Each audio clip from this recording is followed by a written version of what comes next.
tonight's starting lineups, we ask you to please rise and remove your hats as we honor America with the singing of our national anthem, performed tonight by the Huntington Area Middle School Choir. Our colors are presented by Seven Mountains EMS, and we ask that you please remain standing until the colors have left the floor.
Ladies and gentlemen,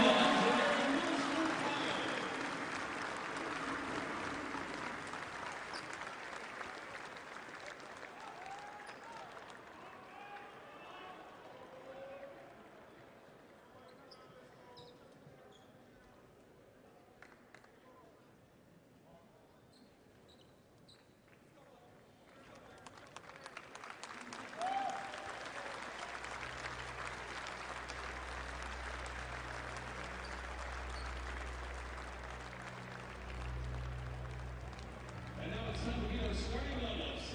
First for the visitors from Iowa. They guard the 6'2" senior number 5, Anthony Clemens. They guard the 6'2" senior number 10, Mike Gazelle. At guard, a 6'6" junior number 14, Peter Jock. At forward, 6'9" senior number 20, Jared Utah. And at center, 7'1" senior number 34, Adam Woodbury. The Hawkeyes assistant coaches are Sean Bullard, Andrew Francis, and Kurt Sparrow.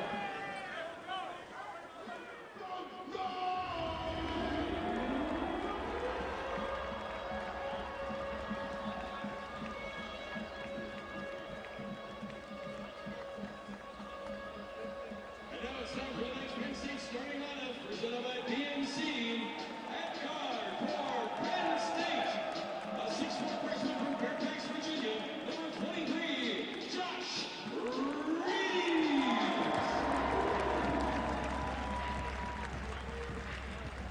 At forward for Penn State, a 6'6" redshirt sophomore from Orange, California, 0, Hayden.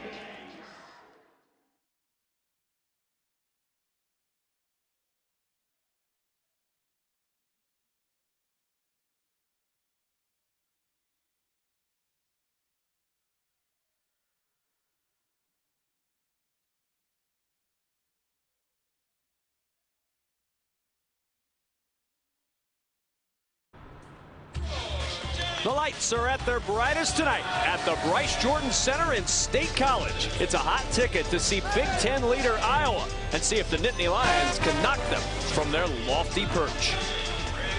Super Wednesday on BTN is presented by Buffalo Wild Wings. And tonight, the Iowa Hawkeyes, 4th in the nation, are here to take on the Penn State Nittany Lions. And for Iowa, all things looking good in mid-February, atop the Big Ten standings with a 1-game lead over Maryland and Indiana. Of course, you'll see Indiana later on BTN. Good evening, everybody. As we kick off Super Wednesday, I'm Kevin Kugler alongside Sean Morris, and Iowa in the driver's seat in mid-February on this Super Wednesday. Kevin, the Hawkeyes control their own destiny, and they want to make sure that that maintains going forward here. They want to make sure that they don't get caught looking ahead to the surging Wisconsin Badgers, especially considering the fact Indiana came in here in the last home game for Penn State and ended up losing the game. Wisconsin, the next game on the schedule for Iowa. They'll deal with Penn State tonight in our Buffalo Wild Wings starting lineups. You'll see Peter Jock and Jared Utoff, the third highest scoring duo in the last 40 years at Iowa. And Mike Gazelle does a great job of setting them up. 12 assists, no turnovers last time out for the Iowa Hawkeyes. Jared Utoff, preseason All-Big Ten, certainly going to be postseason All-Big Ten. He's having a special season. Coming off a tremendous performance, 24 points, 15 rebounds, and 6 blocks in Iowa's last game on Sunday versus Minnesota. And Iowa in a lofty position. In fact, it's been a decade since Iowa was in a similar spot. Last time they were in first place in the Big Ten this deep in the season, February of 2006. Now, that year they were a 3 seed in the NCAA tournament. And we'll just stop the story right there for all the Hawk fans that don't want to think about Northwestern State. But they were a 3 seed, Sean. Adam Woodbury and Jordan Dickerson ready to go as we get Super Wednesday underway on BTN, and Iowa starts it off. And here's Mike Gazelle, topped the 1,000-point mark a week ago. Here's Peter Jock. Got a little confused in the air whether to pass or whether to shoot, and he turns it over. Yeah, he got up, looked like he was going to shoot the ball, but a good contest by Penn State leads to the turnover. Here's Brandon Taylor, the skip pass to Peyton Banks. See Josh Reeves with the ball in his hands, getting the start tonight. No Devin Foster tonight for Penn State. His girlfriend had a baby yesterday. He is not here. And Julian Moore also not in the starting lineup. Penn State going a little bit smaller. And there's Reeves immediately with the offensive putback attempt. Nice attempt to save by Jordan Dickerson, but Utah tracks it down. Now, you can't lose Peter Jock in this transition if you're Penn State. Good job of locating him on the left wing. Tough matchup for Reeves dealing with Utah on this trip down the floor. Here's Anthony Clemens. Mismatch, he's got it. Take Dickerson to the rim. Gazelle, he'll back it out. 12 on the shot clock. Clemens again, same mismatch with Dickerson. There he goes, right by him to the well, and he gets the 2. Good job of being patient there, waiting for the traffic to clear. And Clemens knew with that mismatch with Dickerson out there, he was far out of his comfort zone defensively and able to take advantage. We'll keep an eye tonight on Shep Garner. See if he can break out of a shooting slump. 0 for 16 from 3 his last 3 games. And last time these two teams met, Penn State went 1 for 20 from 3-point range. Peter Jock will launch the 3, rims out, and Peyton Banks the rebound. We were talking with Pat Chambers earlier today, the head coach of Penn State. He says, we can't turn it over, and we've got to hit shots. That's not a bad game plan any night, but those have been 2 areas that have plagued the Nittany Lions of late. Last time out versus Nebraska, they turned it over 17 times on the road. You contrast that with their last win here at home versus Indiana. Only 7 turnovers versus the Hoosiers, and they knocked down 8 threes. 0 for 4 to start is not what Coach Chambers had in mind. Tough catch for Utah as the double comes, and it's out of bounds. It'll stay with Iowa. Head coach of the Iowa Hawkeyes, Fran McCaffrey, 20th year as a collegiate head coach, 6th year at Iowa. And boy, what a job he's done with the Hawkeyes this year. Has them in the top 5 in the nation and in the driver's seat in the Big Ten. Good ball movement and a great find of Adam Woodbury. And it was compounded by a breakdown in defensive communication by Penn State. They didn't roll to the rim when Woodbury slipped the screen. 4-0 start for Iowa on the road.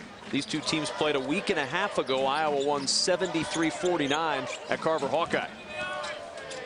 The handoff to Garner. Kicks it back out. Banks open 3.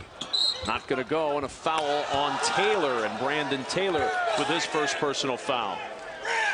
Patrick Chambers, the 5th-year head coach of Penn State, trying to pull another upset. They knocked off 22nd ranked at the time Indiana on February 6th of this year. Shot the ball well. As I mentioned, 7 turnovers for the Nittany Lions. They forced 15 for the visitors from Indiana. Woodbury against Dickerson. Woodbury's been on a great roll rebounding the basketball, trying to add some scoring to that mix. Misses that elbow jumper, and Garner will bring it up the floor. Garner using his speed, but lost the handle on it and out of bounds to the Iowa Hawkeyes.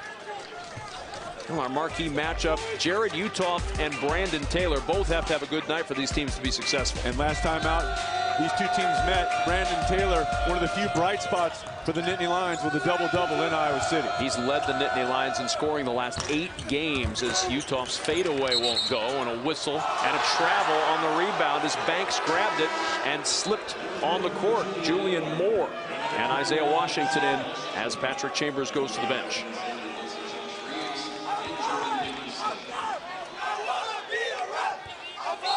Already 3 turnovers for Penn State, and they're 0 for 5 from the floor. And 2 of those unforced. Utoff, deep position and the easy 2. Yeah, you can't allow him to set up shot that deep because of his offensive versatility. He can score going over either shoulder. You have to beat him to a spot, Kevin. Washington trying to get past Clemens. Anthony Clemens has been really good on the road in conference play, especially offensively this year. As has this entire Iowa team. Their experience really paying dividends, starting 4 seniors and a junior. And Clemens comes over to commit the foul. Julian Moore was going to flush that one, and Clemens with his first. And Penn State returning the favor that Iowa put on them a couple possessions ago. They bring the big up for a high ball screen and roll them. Defensive breakdown this time by Iowa is going to allow Moore to shoot a couple. 74% at the line this year is Julian Moore. Penn State 0 for 5 from the floor. 3 turnovers. And looking very similar to the second half that they had against Nebraska last weekend, where things really went awry. Misses badly on both free throws, and Iowa going the other way. Now look for them to get Utoff down on the block with the smaller defender Banks on him. Nice catch by Utoff. Trying to go to work against Banks. Look at him, back him down. Dish underneath to Woodbury, and there's a foul. Woodbury will go to the line after the foul and a timeout here in State College. Well, not a lot of offensive flow thus far, but early on here, Adam Woodbury making his presence known. This is how you shoot 57% from the floor, slide and deliver. He'll shoot 2 when we come back to State College.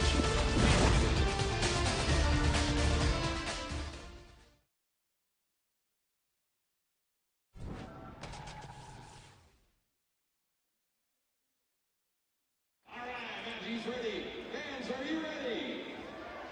Keep an eye on the ball. Help Matthew out. Here we go.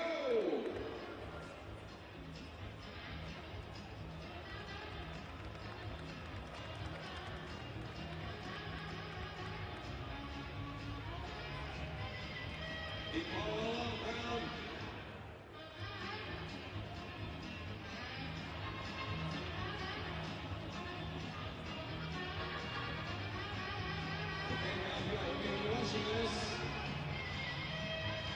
Which one is Matthew? 1, 2, or 3? Count them out. 2. Matthew says 2. What do you think? Oh yeah!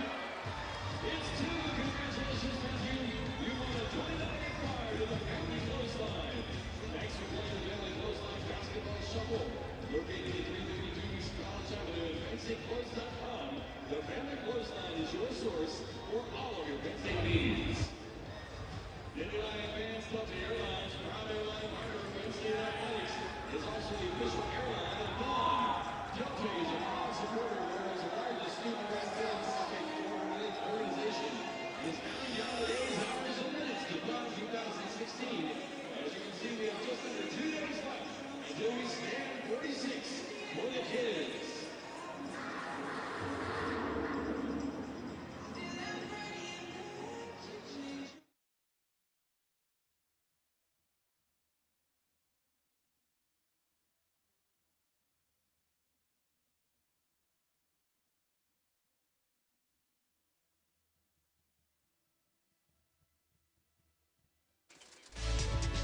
Super Wednesday basketball on BTN is presented by Buffalo Wild Wings. Wings, beer, sports. And brought to you in part by State Farm. We exist to assist. With Sean Morris, Kevin Kugler back in State College. A good start for Iowa on the road. A 6-0 lead as the Clouds roll by. in State College. Our BTN winning shot contest.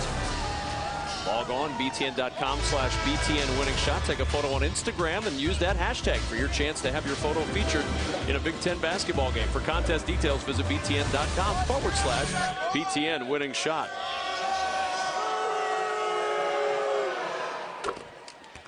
One more free throw for Adam Woodbury.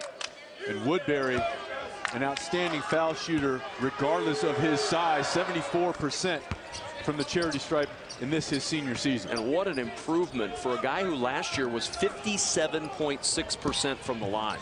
Obviously put a lot of work into the offseason. And not only does it help your team, but it also helps your stat line. If you can go from the mid-50s into the 70s, that's worth at least 1, sometimes 2 points per ball game to your own scoring average. And you can stay on the floor in crunch time. You're not afraid to have the guy out there. Shep Garner with a skip to Banks. Nice job right there by Ewell of moving his feet. Dom Ewell off the bench. Entry to Donovan Jack down low, and there's the first 2 for Penn State. And a good job by Donovan Jack of putting his shoulder right into the chest of Woodbury. Here's Woodbury trailing. Gazelle gets past Washington, and that shot rejected by Taylor. Nice anticipation by Brandon Taylor. He saw that his teammate was beaten, and then waited until the last minute to come over before Gazelle was able to locate him with his peripheral vision. Taylor with the fade, hits the side of the backboard. Gazelle on the push. The bounce, good catch by Utah underneath. In trouble, and he still gets the bucket to fall. Tough catch. The baseline essentially serving as an extra defender. You maintain your composure, then with that length, able to step away from the defender and hit a fadeaway. Tough conversion. 4 points for Utah. Here's Garner. In the corner, Banks, the contested 3. Woodbury, good seal to get the rebound on Jack. Utah, step-in jumper. Donovan Jack, and a foul on Woodbury. And Kevin, Mike Gazelle sometimes gets overlooked because he's so efficient, not flashy. Here's a great example. Threads it. That is a pass and completion between 2 guys who have played together for 3 years. Very nice pass by Gazelle, and even better conversion by Jared Uthoff as we take a look at where Mike Gazelle stands among some of the best point guards in Iowa history. Yeah, B.J. Armstrong looking in the rearview mirror right now. Mike Gazelle going to pass him before the end of the season. Reeves, the lob down low to Dickerson, who stayed with it and gets 2 more. Both of the baskets for Penn State have come at the rim. Let's see if the Nittany Lions continue to go to that well. Here's Jock, quiet so far. Peter Jock, nice up and under move, gets to the rim and gets his first 2. That's a move last year. There's no way Peter Jock's able to convert, let alone attempt. Quick jumper up and good. There's a 3 for Shep Garner, his first in 4 games. Good sign for Penn State. Jock trying to answer. Can't get the roll. Taylor the board. I think right now you might want to get the ball and go through Brandon Taylor with the freshman. Now he's got a mismatch there. Garner starting to feel it, and he's hit back-to-back 3s, and Penn State's within 2. Well, they hit 8 threes in their upset win over Indiana. 2 thus far go from Garner here. Von Wagner off the bench for Iowa with the ball in his hands. Clemens with Washington on him. 9 on the shot clock. Wagner, the skip to Jock. Ball fake, got Garner in the air. The dump down to Wagner. 1 to shoot. They're not going to get the shot off. Penn State with a couple of 3s and a good defensive stop. And a good defensive sequence by Penn State. But you also don't want to put Wagner in the situation offensively. But if you're Penn State, you do want to put Shep Garner in that offensive sequence as he's knocked down 2 threes. If you're Jock, you have to understand time and score, Kevin. You don't want to give the ball to the freshman where he has to try to make a play. He's not advanced enough in his game to do that just yet. Hawkeyes' 8-point lead nearly gone over the span of 3 minutes. Here's Washington, and he traveled with it. 4th Penn State turnover. And of those 4 turnovers, 3 have been unforced. Well, that'll frustrate Coach Chambers, because not only to us, but to his team, all shoot around and throughout these last few days of practice, can't turn it over, been stressing that nonstop. Especially when your margin for error is pretty slim. You're at the bottom in terms of field goal percentage as well as three-point shooting percentage. Jock found Clemens all alone underneath for two. Stops the 6-0 Penn State run. Now this is an interesting time for Penn State offensively. You look out on the floor, there's no Brandon Taylor, and Shep Garner's on the bench. So you have to wonder where the points are going to come from. Donovan Jack will provide a pair. Well, he answers that question emphatically. Did a nice job earlier in this weekend of putting his shoulder into the chest of Woodbury. They go back inside. A big basket for the Nittany Lions when they needed one. Their two leading scorers on the bench. And Donovan Jack, as a senior, says, I'll deliver here.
Super Wednesday kicking off here in State College, Iowa, with a 14-12 lead, 11:56 remaining in the first half. And the inside-outside game getting it going thanks to Shep Garner. Well, Shep Garner 2 of 2 from deep.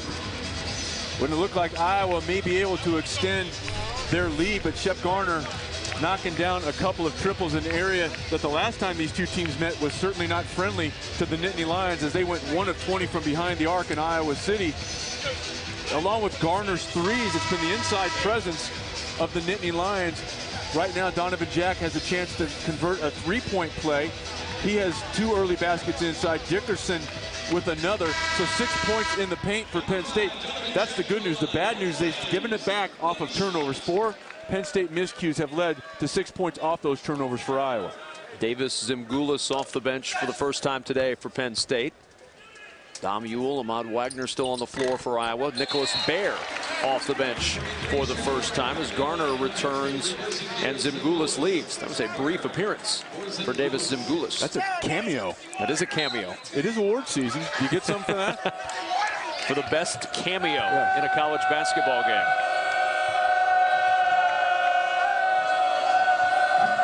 Clemens on the road this year in conference play, averaging over 12 points per game, 5 points better than his performances at home. Here's Jock over Jack, and he rains down the deep 2. Nice job by Peter Jock of utilizing the screen, Kevin, coming off shoulder to shoulder. That allowed just enough space because Jack a pretty good job of coming out there contesting, but it was the use of the screen by Jock which made that possible. Penn State 4 for their last 4 from the floor. Washington, the 3. And the rebound to Ahmad Wagner. Not necessarily Washington's strength. 9% from 3 on the year. That's Jock's strength, though. A 3 in the corner, and just like that, Iowa's extended to a 6-point lead again. Doesn't take long for these Hawkeyes. Jock shooting 42% from deep on the season. His teammate, Jared Utah, also a conversion rate of 42% from 3-point range. Peyton Banks, deep 2 to try to answer. Long rebound, scooped up by Washington. Yeah, Washington just took the extra step where Dom Ewell pulled a Costanza and pulled up short. Penn State out rebounding Iowa by a pair so far, as Garner turns it over once more, and that turnover 5 now for Penn State as Peter Jock on the other end shows his range. Yeah, and watch the use of the screen. He comes off shoulder to shoulder. That doesn't allow Shep Garner to get through to contest, and Donovan Jack just a shade late, and you have to find Peter Jock in transition. Now, he can score off the dribble, but if you have to pick your poison, if you're Penn State, you want to make him put the ball on the floor and not allow him to catch the ball in rhythm and shoot. 11th in the conference in 3-point percentage. Bear looking for him again, launching again is Jock. That one off, and the rebound out of bounds stays with Iowa. Banks couldn't corral it. Tonight's Motel 6 sixth man in this game. Trust me, he's coming. Yeah. He just caught the ball. He just caught the ball. It's Dom Ewell, our Motel 6 sixth man. Clemens looking inside for Ahmad Wagner, and there's a foul away from the ball. As promised, our Motel 6 sixth man, Dom Ewell. 7 points, 4 rebounds, almost 50% from 3, and in fact in conference play shooting 54% from 3-point range. And he and Nicholas Bear have given Iowa a lift off the bench in terms of scoring and energy throughout the course of this season. Moore with a foul a moment ago, his first. Penn State's third as Bear hits the jumper. Nicholas Bear has cooled off a little bit once conference play began. Of course, had such a hot non-conference start for Iowa. And so much of what he gives Iowa, Kevin, goes beyond the proverbial tangibles. A lot of hustle plays, keeping plays alive, very active on the defensive end of the floor. He has been a wonderful addition as an underclassman to this senior and junior-laden team. Double team on Taylor. He gets rid of it. Here's Garner driving it up with the left hand. And Shep Garner looking like a guy who's playing with a purpose. He's got 8 points early. And he was able to get to the rim because Iowa had to honor the 3-point shot. They don't close out under control. That allowed Garner to turn the corner. Jock bumped by Banks. Nice job by Banks in moving his feet. Here's Bear. Little crossover. Bear splits, gets to the rim, and he draws the foul. Nicholas Bear aggressive as he goes to the line. Speaking of aggressive, Shep Garner a moment ago, pretty aggressive drive. Well, we've showed his 2 3-point shots, and you saw right there, Peter Jock was trying to jump that right hand, assuming he was going to go into a 3-point shot. Good recognition by Garner. Turns the corner with the offhand and completes. Nicholas Bear, just the 12th free throw attempt of the year. He's 8 for 12 now at the line is Nicholas Bear. Woodbury back, Gazelle back, Utah back on the floor as well. A little bit strong on the second and the rebound, Dickerson. And right now Iowa in the midst of an 8-3 mini run behind the 3-point shots of Peter Jock. Josh Reeves. Banks with 14 to shoot. Here's Garner. He's had the hot hand with 8 to lead Penn State. 8 to shoot. Banks lost it. There's a turnover. And that's a live ball turnover. Gazelle driving it up. The lay-in will not roll home. Look at Bear fighting for it in there for Iowa. There's the hustle play we talked about. The intangible getting an extra possession, then the ball fake by Clemens. Oh, and a rejection by Garner, who got in there to get a piece of it. And now they have numbers with Clemens down on the other end if they're able to take advantage. Clemens got back up now, and everything's square at 5 apiece. I wonder now if they're going to try to get a shot for Brandon Taylor.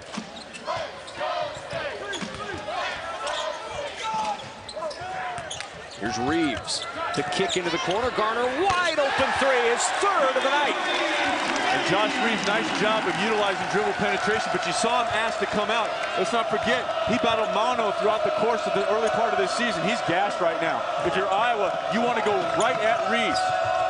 Came back February 6th against Indiana after missing a good chunk of January. Woodbury, the handoff to Gazelle. Iowa's lead is 4. If they get it to Clemens, he can take him off the dribble. Bear with the three.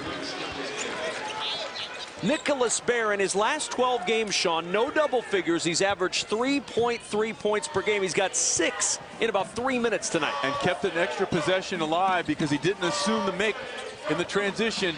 Iowa not able to convert. Shep Garner feeling it right now. That's 4 from downtown. Utah. Couldn't believe how alone he was, and he traveled with it, and Dickerson went down hard. Oh, yeah, he landed hard on that back and elbow.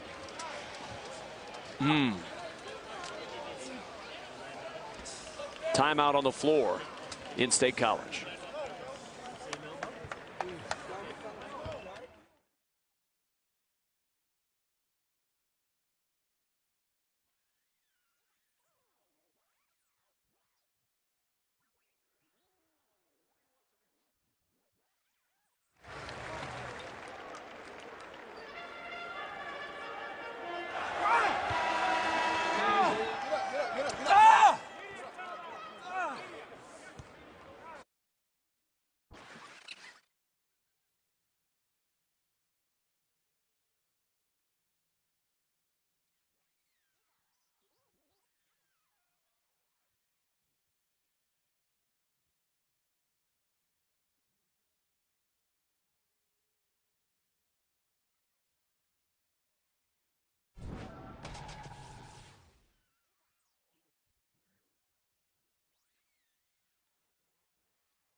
Penn State athletics would like to thank the Penn State Bookstore for their support of the Nittany Lions in today's game.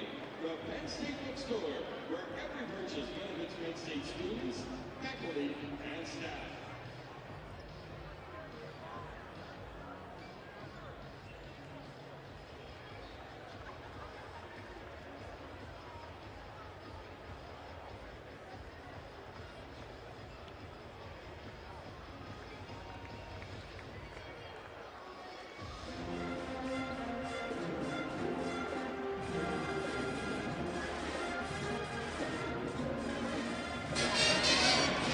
Scary moment here in State College a moment ago with Iowa leading by 4. Iowa turns it over, and on the play, a big fall for Jordan Dickerson. Yeah, and that's just one. I think he might have even hit his funny bone to kind of grab for his elbow right away. But anytime you see someone, especially this season with the tumble that Siobhan Shields took for Nebraska, you get concerned. And if you're Iowa right now, you're concerned about the play of number 33 for Penn State, Shep Garner.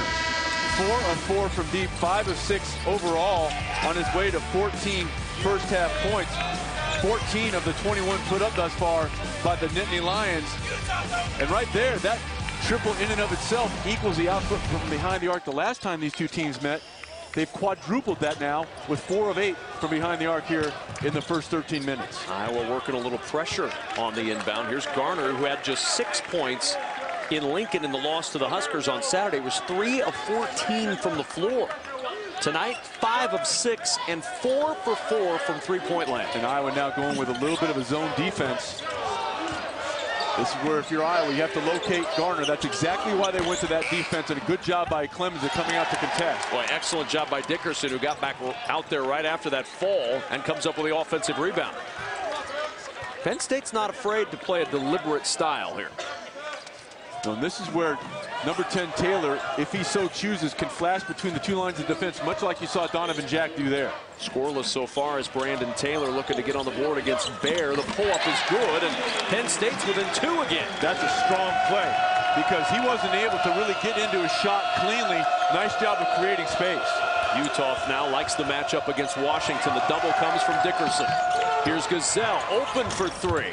And the rebound, Donovan Jack. And now Penn State can tie with a 2 or take their first lead with a 3. And a nice sequence thus far by Dickerson on the offensive end with the offensive rebound.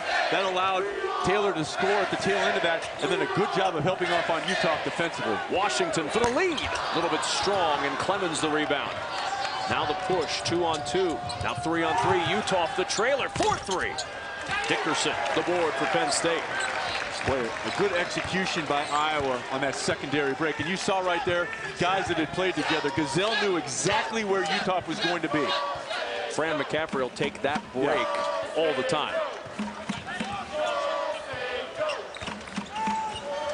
2-point ball game. Here's Taylor. The skip to Washington for 3. And Penn State has taken the lead.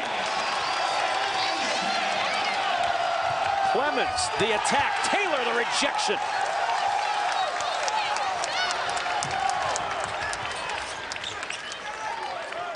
Now Taylor trying to add to the 1-point advantage. Double team comes with Gazelle, finds Jack at the elbow. Beautiful job by Donovan Jack of understanding that his teammate was in trouble and making himself available. Utah, the step through, the ball, and a foul.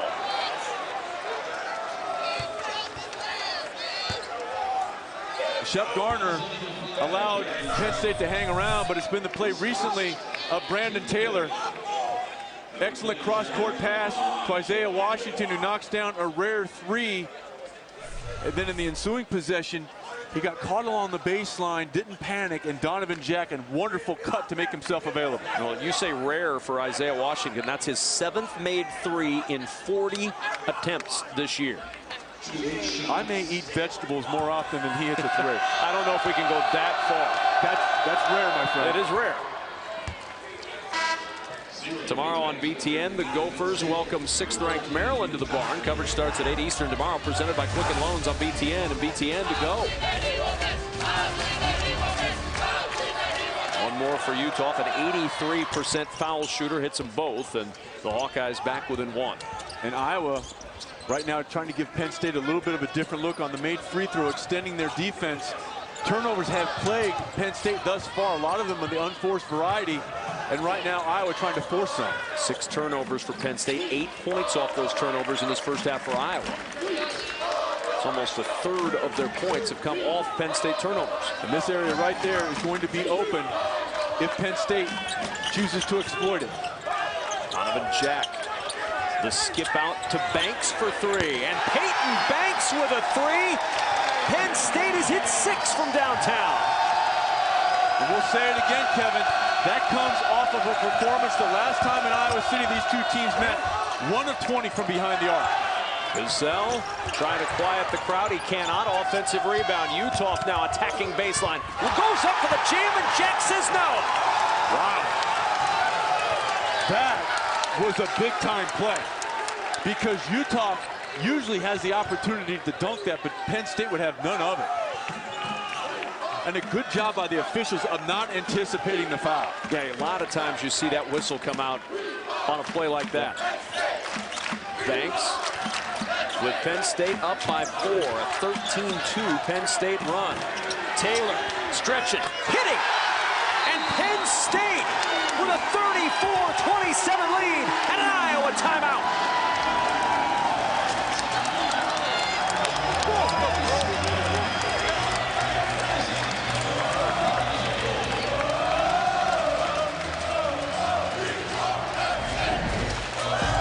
Brandon Taylor held scoreless for long periods of time.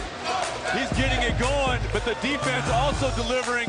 And then the kick out to Peyton Banks, 3-point line in favor of the Nittany Lions.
Penn State just 3-9 in league play, but a 34-27 lead at home over Iowa with 3:19 remaining in the first. And how about Brandon Taylor doing a lot to help this Penn State squad grab the lead? Shep Garner kept Penn State hanging around, but it's been the play in the last 3 or 4 minutes of Brandon Taylor. 5 quick points, and more impressively, 3 assists versus no turnover, and that's why, Kevin, he is our Duluth Trading hardest working player. 5 points, 3 rebounds, 3 assists. Penn State with a 7-point lead over 4th-ranked Iowa. And Penn State now doing a nice job of switching defenses, going to the zone, and it leads to a turnover.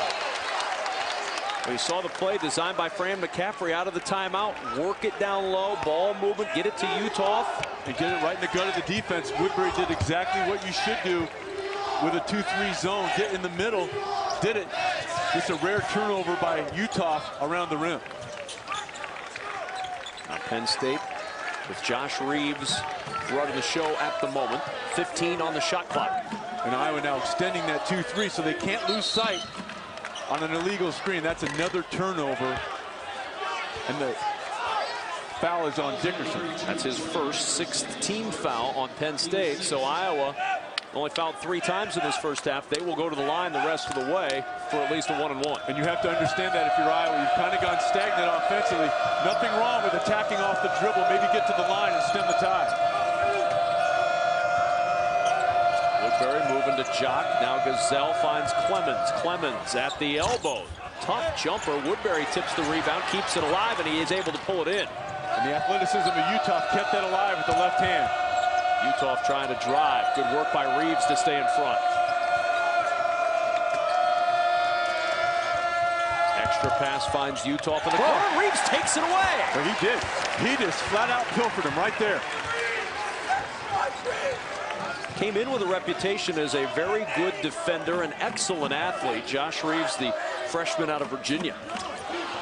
And there's Gazelle with the tip into the backcourt. Ball loose, and Gazelle able to pull it in, gets the turnover, and now Clemens inside, fouled by Josh Reeves.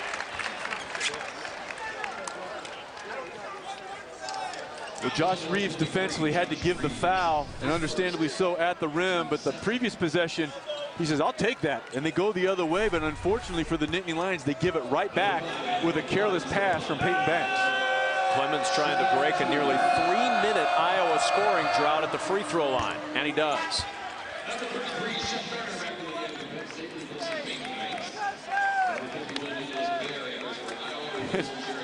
Coach Chambers is explaining that in a little bit further detail. 1 for 2 is Clemens. Good box out by Taylor. Now, if you are Penn State, you have to understand time and score. You're up 6, under 2 minutes to go. Don't take a quick shot. Don't allow an extra possession unnecessarily for Iowa to allow them to maybe climb back in this or even potentially tie it before you go to the half, because if you're Penn State right now, the momentum is on your side. Don't give it back because you make a bad decision. Washington's 3. And that might be a bad decision. Offensive rebound and a putback by Josh Reeves. He has given a similar lift to Penn State that Bear gave Iowa when he checked in. Launching from the corner is Bear. The short 3 rebounded by Washington. And if you're Iowa, you can live with that shot because you maybe trying to get a 2-for-1 or an extra situation there. You take that early shot, now you know that you're going to get the ball back if you clean up on the defensive end of the floor because of the difference in shot and game clock right now. Hawks, though, 0 for their last 7 from the floor, 2 for 12.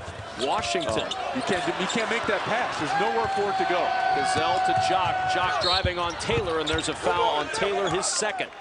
And that's just a poor passing decision by Isaiah Washington. I mean, there's no way anything positive is going to happen, even if Dickerson catches the basketball. And then it's compounded by the fact that Brandon Taylor gets his 2nd foul in transition. So it's a mistake for Penn State. And you send Peter Jock to the line. Terrific free throw shooter at 83% on the year. And In addition, if you're the Nittany Lions, it compounds by the fact that you take a look at the bottom of your screen, the difference between shot and game clock. Iowa can get an extra possession here. Our State Farm halftime report is coming up. My call, John Crispin, Robbie Hummel break down the first half action. They'll preview Nebraska, Indiana, and they will have a shooting contest. My money is not on Mike Hall. Peter Jock, 1 for 2 on that trip. 7-point game.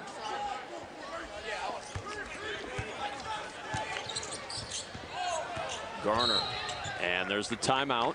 Penn State had not used theirs yet, so we'll step aside as well. The final 36.5 seconds of this first half when we return.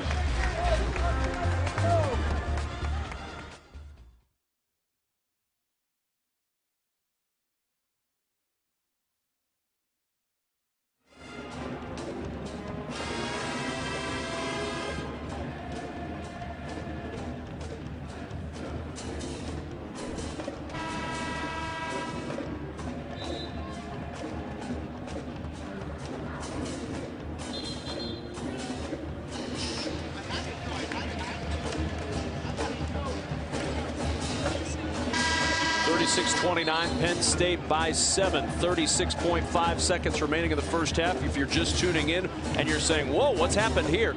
7 of 14 from 3 for Penn State. Now, we were just told during the timeout that both teams are getting a warning for a little extracurricular activity. Want to calm this one down a bit. And they also were a little tardy in getting out of the timeout. Part of the emphasis officials have is getting teams back on the floor before that second horn. They're out there, and the inbound comes to Shep Garner. And I like that because prior to that emphasis, some of those timeouts would drag out like a Lifetime movie.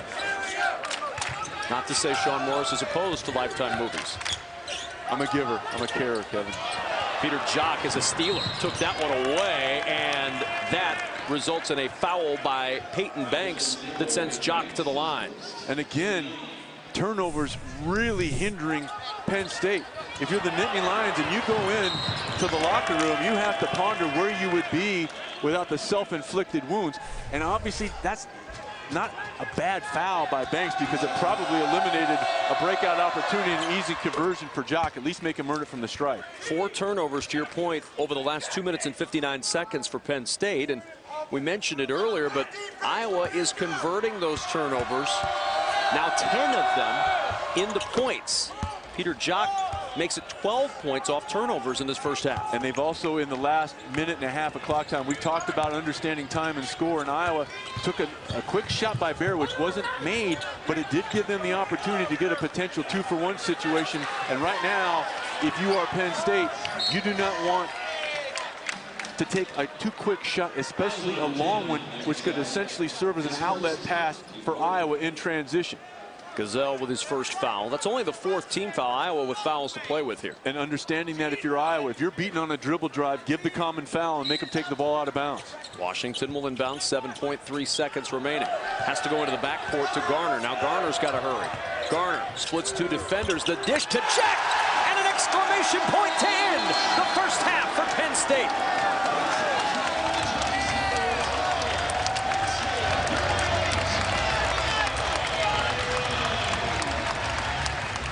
What a finish for Penn State at the end of the first half with the score. Penn State 38, Iowa 31. Coming up, it's the State Farm Halftime Report with Mike Hall, John Crispin, and Robbie Hummel. That's straight ahead on BTN.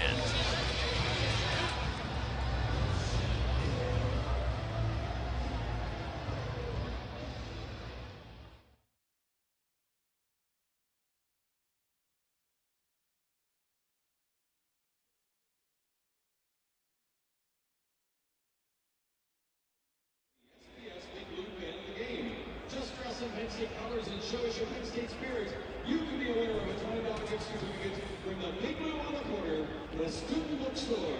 Who could it be tonight? Let's look for fan number 1. There he is. And now fan number 2. There's fan number 2. So I need your applause for fan number 1. Let's hear it. Fan number 2. That's pretty close. Let's do it again. Pen number 1. And pen number 2. Pen number 1, you got it. Congratulations. You're the winner of the $20 gift card with a big blue on the corner, the Student Bookstore. Fans were proud tonight to take a moment to recognize the excellent work done by our student athletes in the classroom during the fall semester. Penn State coaches, administrators, academic advisors, and student athletes all take great pride in the work and commitment shown by our Nittany Lions. And tonight, we ask you to join us in recognizing over 600 student athletes who posted a 3.0 or better during the fall semester. Please stand up, get on your feet, and welcome these great student athletes. Greeted by Penn State Associate Athletic Director Lynn Horan. Women's fencing. Field hockey. Women's golf. Women's gymnastics. Women's ice hockey. Women's lacrosse. Women's track and field. Women's volleyball. Baseball.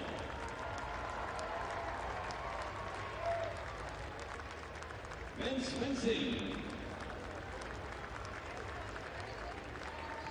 Football. Men's gymnastics.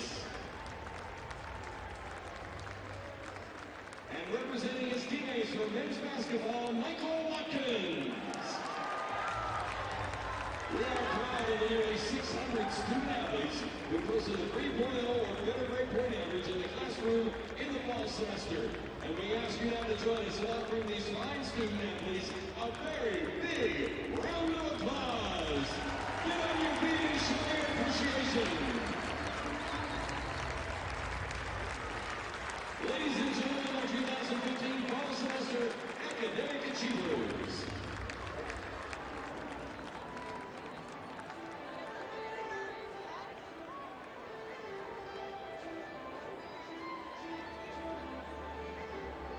Fans, it's time now to meet this week's Highmark Team of the Week.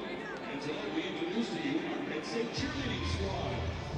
Just a few weeks ago, the Nittany Lion cheerleaders participated in the national competition in Orlando, Florida, and made the university proud, placing 5th in the country.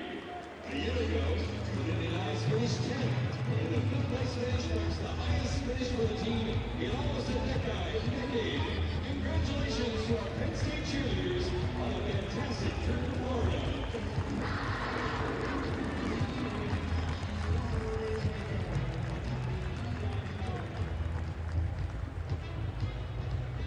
Ladies and gentlemen, how about a big round of applause for your 2016 Penn State cheerleaders.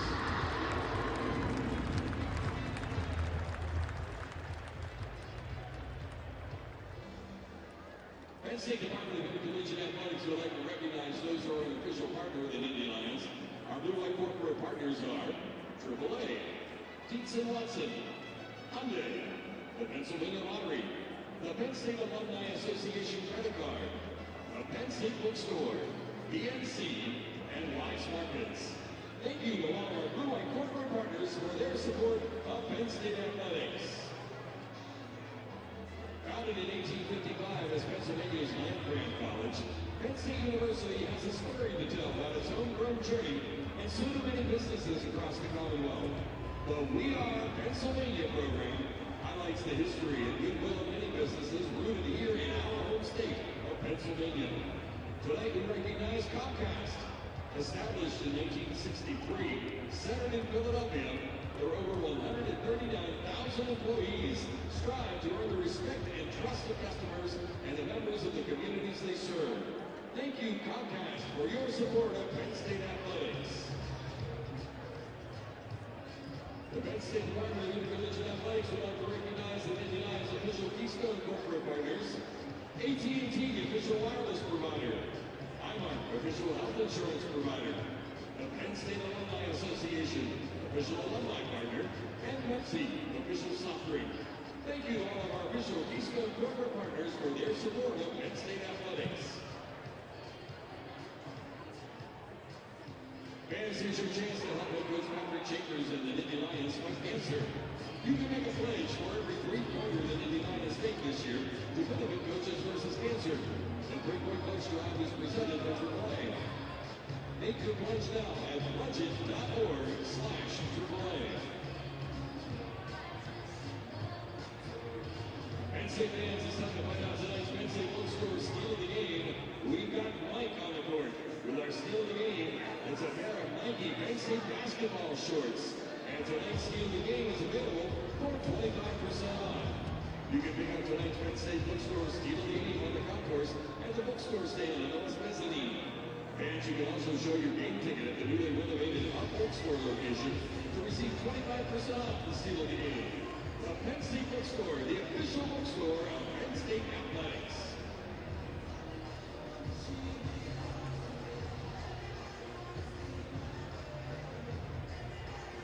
Fans of the Nittany Lions would like to thank the following groups for spending their evening with us. Alpha Fire Company, Penn State Police, Alpha Fire Company, the College of Education, Seton Mountains EMS, Phillipsburg Osceola Youth Basketball, Huntington Area Middle Schools, and Center County Cutters. Thank you for spending your evening with the Nittany Lions.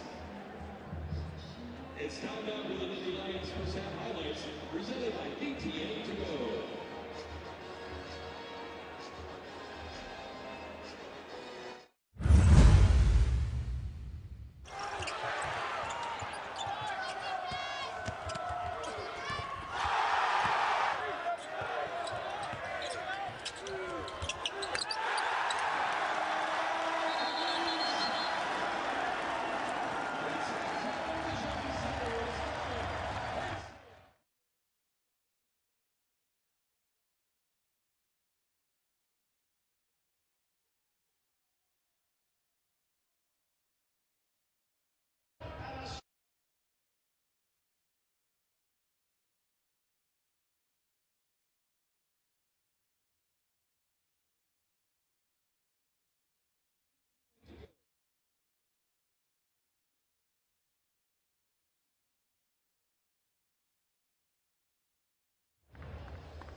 first half. The Penn State Nittany Lions with a 38-31 lead as we get set to start the second half. Alongside Sean Morris, I'm Kevin Kugler. Three-point shooting for Penn State certainly helped the Nittany Lions. 7 of 14 from behind the arc. And when you compare that to the fact when they met the first time, 1 of 20 from behind the arc when the Nittany Lions were in Iowa City, that's the good news. The bad news, turnovers continuing to plague the Nittany Lions. 10 turnovers, 12 points off those turnovers. Also, the foul line has been kind to the Iowa Hawkeyes. They're 9 of 12, or they'd be even further behind. For Penn State, you look at Donovan Jack for a surprise performance. 9 points off the bench for Donovan Jack, and our Firestone complete auto care hustle play of the game. That block by Jack, and then to close the half, the two-handed flush. And it started with the dribble penetration by Shep Garner. He knocked down a couple of threes. Iowa had to respect that. You saw Woodbury show, Donovan Jack making himself available. Our auto owners game leaders, Peter Jock with 10 points, Clemens 4 assists, Woodbury 5 rebounds. Shep Garner 14 points in the first half on 4 of 5 from three-point land. He's got the ball right now. He was 0 for 16 from 3 his last 3 games. And Josh Reeves very solid in the first half as well. 3 assists, no turnovers for the freshman. Peyton Banks with 18 on the shot clock. And you can see Iowa now really starting to turn up the defensive intensity. Let's see if Penn State's able to get a backdoor cut and use that defensive intensity against them. Dickerson going past Woodbury, and it's a foul on Jordan Dickerson going the other way.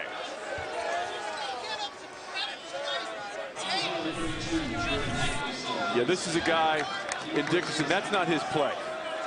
You know, you have to be smarter than that and understand that's not your play, but a nice job by Clemens of sliding over and taking the punch. First time trailing at the half to an unranked conference opponent this year as Jock tries to cut into that deficit, and he does with a 3. And that's the second time he has just done a textbook example of utilizing a screen.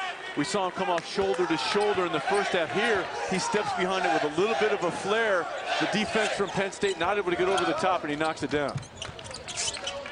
This Iowa team, experienced, senior-laden. They've been through lots of situations, even if they've not been down at half to an unranked conference opponent this year. They've been in a similar spot. No panic seen as the offensive rebound off the miss. Dickerson finding Reeves running it up, but he can't get it to fall. Remember, Penn State started this game 0 for 6 from the floor. Gazelle to Jock for 3. And the rebound, Brandon Taylor for Penn State. And Peyton Banks dodged one there. He came out hands down rather than hands high. Garner, the dish to Banks, rotates it around to Taylor. Lets Gazelle fly by and hits the 3. That's a savvy play by Taylor.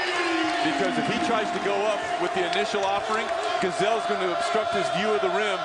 He understood and used the rhythm dribble, and you got to find Jared Utah. You're not going to hold him in check throughout the course of the ball game. Only 6 first-half points for the second leading scorer in the conference in the first half. Garner the crossover, trying to get past Gazelle. Here's Taylor deep in the corner, rattles it home. Back-to-back threes for Brandon Taylor. Utah to the other end, and he's got the answer again. You can tell that Iowa looking to turn up the intensity and get out and run and not allow Penn State to kind of utilize the shot clock and force them to defend for the full 30. Double figures again for Utah. He's reached doubles in all but 1 game this year. He's got 11 in this one, and there's a foul. They got Jock. It is Peter Jock with the foul. Well, Shep Garner, nice job. Wonderful job by Penn State of whipping the ball around the perimeter. And the completion is made possible because of the offensive patience and the utilization of the shot fake and the rhythm dribble to clear some space by Brandon Taylor.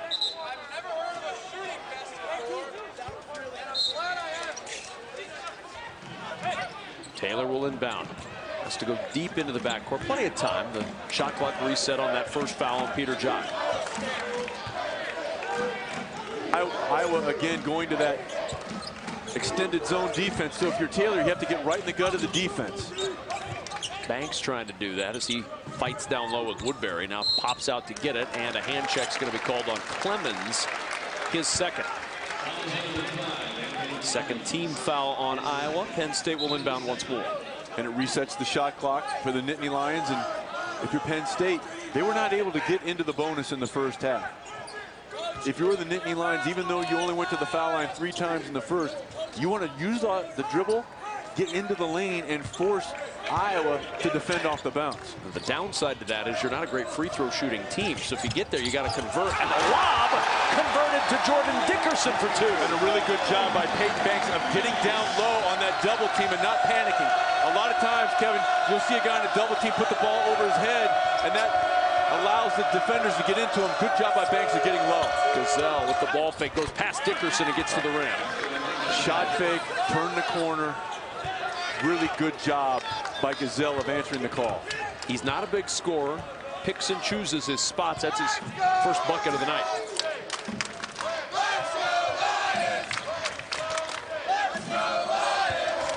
.14 to shoot for Banks, and Penn State leading by 5. Here's Reeves down the baseline, and a foul is called. Third team foul this half on the Hawkeyes, and for Woodbury, that's his second. Mike Gazelle, good shot fake, turn the corner, then put yourself right toward the rim to not allow Dickerson, the shot blocker, to recover. Gazelle with his first 2 points on the evening after going 0 of 4 from the floor in the first 20 minutes. Josh Reeves to trigger. Garner back out, Banks deep 3. And a foul battling for the rebound underneath against Penn State. Now Dickerson is the guy in there that gets the foul. That is his third, and it will be Dickerson. First foul trouble of the night. Penn State gets smaller as Dickerson leaves and Washington comes in. But Donovan Jack, the replacement for Dickerson, coming off a really solid performance in the first half with 9 points, a block shot, 4 of 4 from the floor. So Jack now the main man in the block. Gazelle around the Woodbury screen. Jock for 3 in the corner. Taylor jumped a little bit early, and it stays with Iowa. That ball went off the rim, and he mistimed his jump by about half a beat.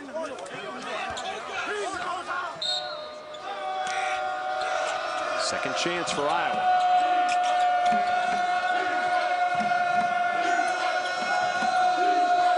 Clemens over to Jock, and now Gazelle. Uthoff came out firing in this second half. He's got 11 points, 5 already in the second as Clemens drives it up. Woodbury, the offensive board, still can't get it to go. The rebound poked out to Reeves. Look at Reeves on the run, driving between 2 defenders. That won't go, and Banks gets the offensive board. Great hustle by Uthoff as well to take away the opportunity at the rim. He sprinted. That forced a hurried shot. Penn State fortunate to get the ball back, but great hustle going defensively by Jared Uthoff.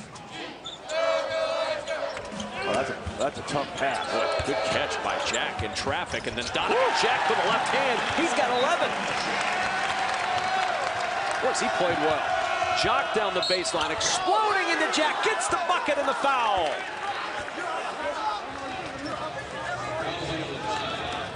Penn State maintaining the lead, though, 48-43. Some good work at the rim. Well, Jordan Dickerson in foul trouble, but before he goes to the bench, he sends one in off a nice dribble drive. And then Donovan Jack continuing his fine play inside. 11 points for the senior Donovan Jack.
Super Wednesday Basketball on BTN is presented by Buffalo Wild Wings. Wings, beer, sports. Brought to you in part by Auto Owners Insurance, the no-problem people. Find your agent at AutoOwners.com. And by Rocket Mortgage, the fast, powerful, completely online way to get a mortgage by Quicken Loans.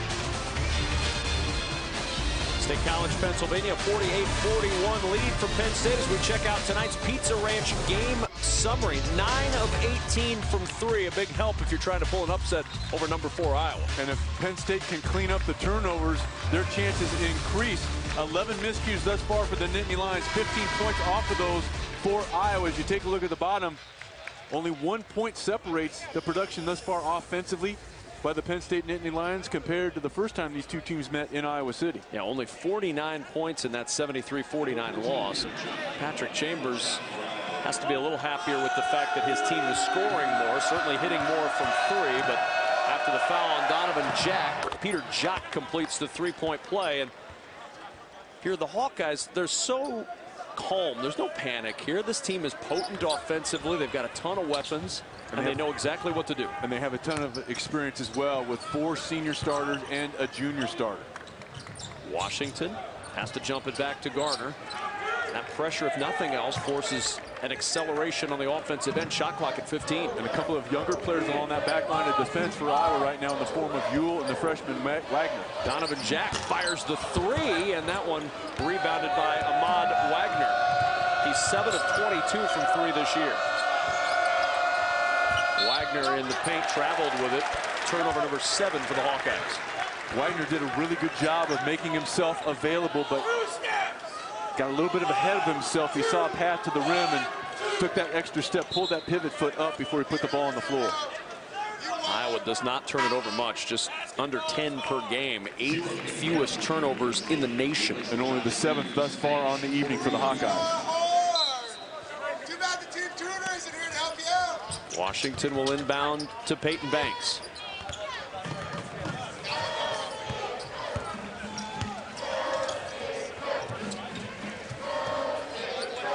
Here's Shep Garner. Or did he have the hot hand early? Hit his first 4 from behind the arc. Now 4 for 6 from 3. Garner on the bounce to Taylor. Good show by Ewell.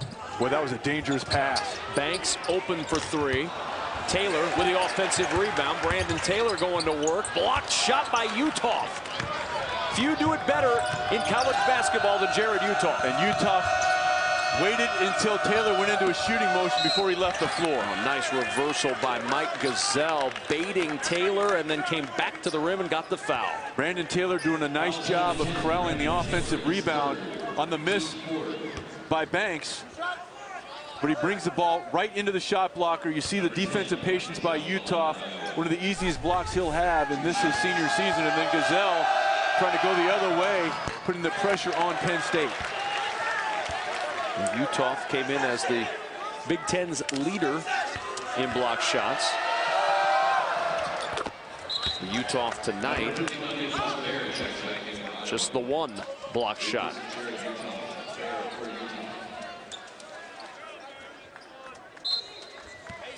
BTN's Big Ten finale coming up, presented by Reese's tonight after the game.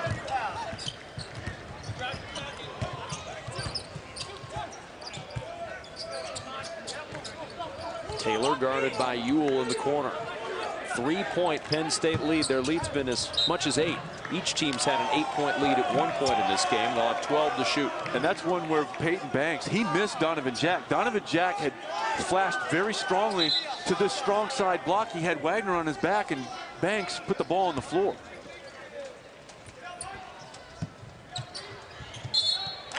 And a timeout taken by Penn State. Couldn't get it inbounded in time, so they will discuss this one with a 3-point lead early second half.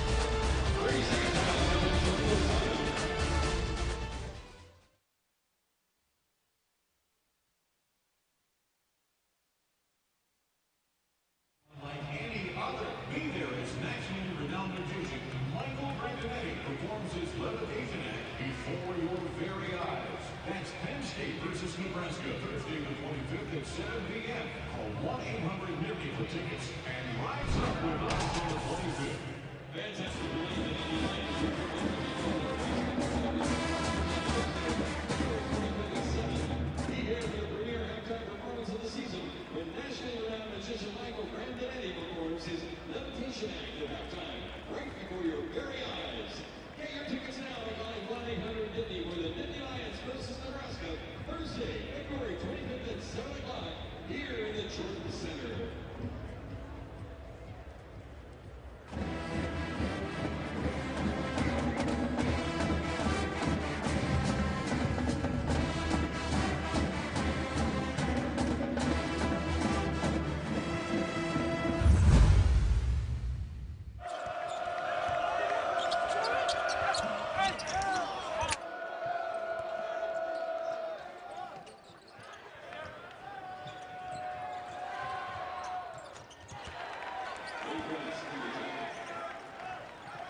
Alongside Sean Morris, I'm Kevin Kugler. Penn State hanging on to a 3-point lead, 48-45. The reason Iowa's coming back, Peter Jock's having a nice game again. Peter Jock, the junior, averaging 16 points per ball game on the year. He has equaled that here with 13 minutes to go in this ball game, and he has showed his full offensive arsenal. The ability to score at the rim. This is what he's most known for during his time in Iowa City, the catch and release three, and his improvement over the course of his time under Coach Fran McCaffrey, very, very impressive as these numbers attest. You see more minutes, more points, better shooting, and our Quicken Loans amazing performance. Peter Jock, 16 points, 5 of 10 shooting, and Jock 4 for 5 at the free throw line as well. A long way to go with this one. And Shep Garner and Penn State with 8 on the shot clock. Garner the dish down low to Washington, and Washington stepped on the baseline, and a Penn State turnover. That's number 12. And again, half of those have been of the unforced variety, Kevin. And Washington, yeah, there's no question about it. Great camera shot by our crew to pick up that one right along the baseline. Easy call, and now Iowa, who's cashed in consistently on Penn State turnovers, a chance to do it again. And as long as they're able to remain within striking distance as Iowa returns the favor with an illegal screen by Dom Ewell, if they can remain in striking distance, you take a look over at the Iowa bench. Your two senior frontline guys in Woodbury and Utah are over there as Coach Fran McCaffrey trying to get them some rest so they can deliver here down the stretch. Reeves will inbound. Garner weaving up the floor. Shep Garner's been quiet of late. Here's Banks looking baseline, blocked off by Ewell. Now the freshman Ahmad Wagner is matched up with Donovan Jack. Jack has the experience factor. Garner trying to find the range once more, and Ewell the rebound. I'd like to see an inside post touch either by Jack or by Brandon Taylor before you offer up another three. And not taking advantage of Woodbury and Utah on the bench right now. Gazelle the deep two. That's strong off the heel. There's Jack with a rebound and a foul. Dom Ewell, back-to-back fouls on this end. And it's a small thing, Kevin, but Donovan Jack goes up with two hands. Watch what Donovan Jack does. Does he go after it with one? No. Two hands in traffic. He not only corrals it, but because he went with two hands, he also draws the foul from Dom Ewell. Solid play by the senior. 15 foul on Iowa in this second half. Penn State's been whistled for 4. Reeves driving. Reeves all the way, and a block by Ahmad Wagner. One-on-one play, and Wagner, the freshman, gets the win. And that's a play Reeves will understand. Moving forward, you put your shoulder toward the rim. You don't fade away from contact. And Bear traveled with it, trying to get around the big man, shuffled the pivot. And I think this is going to get, yeah, it is. It's going to get Jared Utah into the ball game. Coach McCaffrey said, you had enough rest. You're 21, get out there. Trying to save him, you would think, for the under 12 media timeout, but close counts and horseshoes, hand grenades, and the reinsertion of Jared Utoff into the lineup. Yes, the Holy Trinity, so to speak. Here's Taylor. Got a good look from 3. Not going to go. Rebound kicked over to Peter Jock. Penn State just 2 for 8 from 3 in the second half, and there's a foul before the shot. And I really like what Jock did. He understood that Penn State wasn't situated defensively, and he just attacks off the dribble. He attacks the inside foot of the backpedaling defender. Right there, you see him? Really good job by Jock of understanding he had the younger player, Reeves, in a precarious defensive position. 3-point ball game. Penn State has not scored in over 3.5 minutes. Can Iowa take advantage? Jock for the tie. That's strong offensive rebound, Dom Ewell. Ewell bumping his way in, and that's going to be a foul against Peyton Banks. Timeout on the floor, 11:48 remaining in the second half. The 4th-ranked Iowa Hawkeyes trying to solve Penn State on the road.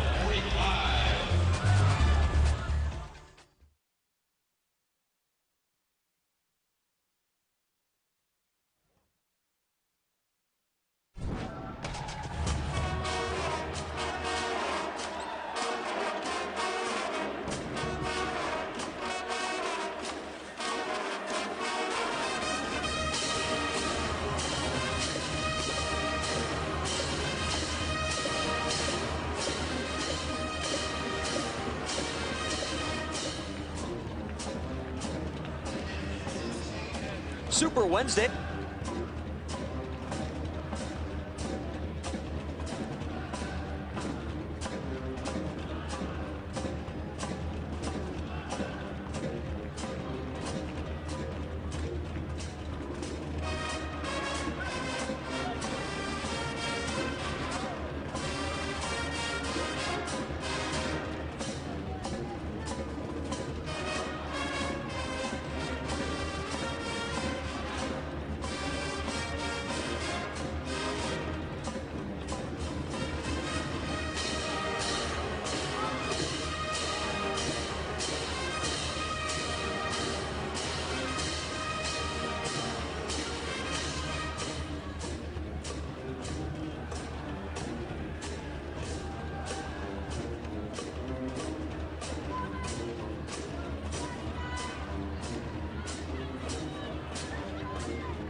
Super Wednesday basketball on BTN is presented by Buffalo Wild Wings. Wings, beer, sports, and brought to you in part by State Farm. We exist to assist.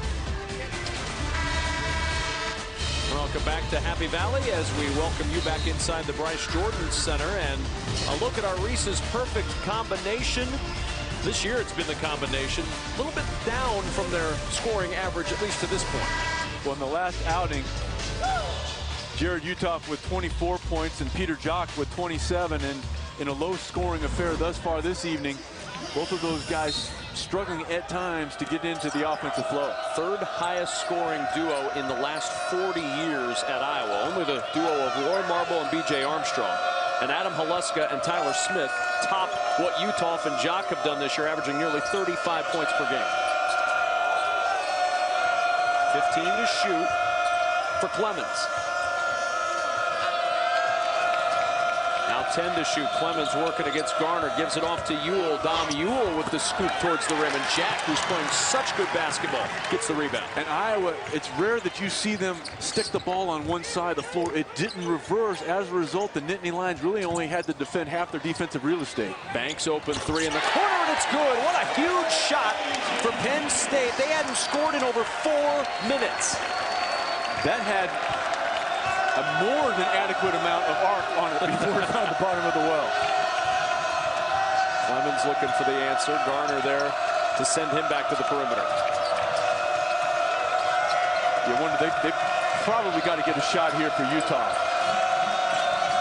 especially with Taylor guarding him with a couple of fouls. And Dom Ewell attacking Donovan Jack, and he banks it in. Nice job by the sophomore Ewell of playing through a little contact up high, and Donovan Jack has shown the ability, Kevin, to block shots. There's been some concern amongst Iowa fans, what little there can be when you're fourth in the nation, about the Iowa bench. We've seen some contribution tonight from that bench, Ewell and Baer specifically. As you have throughout the vast majority of this season. Only in a couple of games here a few weeks ago did they kind of struggle in terms of production. There's a little production as well. Ahmad Wagner with his third rebound. Clemens now quickly to Utah, and Utah traveled. 10th Iowa turnover. The three-point shot has been Penn State's friend this evening, especially in the first half. But a little skip pass, the good extra pass by Washington allows Banks to get his feet set. But Dom Ewell, who was the eyewitness to the three-pointer over his head, returns the favor with a tough conversion in traffic. Ewell's done a good chunk of his work from behind the arc from an offensive standpoint in conference play. Showing he's got a little drive and dish ability as well. Tipped by Jock into the backcourt. And look at the space between the two lines of defense being employed by Iowa right now. Penn State has to be cognizant of that and get in the gut of the defense and force Iowa to defend. Banks the floater, and he banks it home.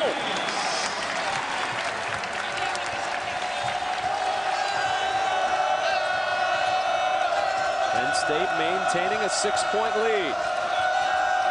Ewell on the drive at Dickerson, and he draws the foul. Dickerson right back off the bench.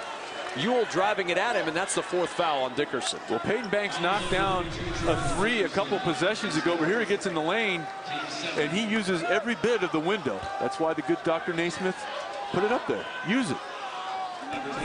Even drew a square there for you to utilize a target.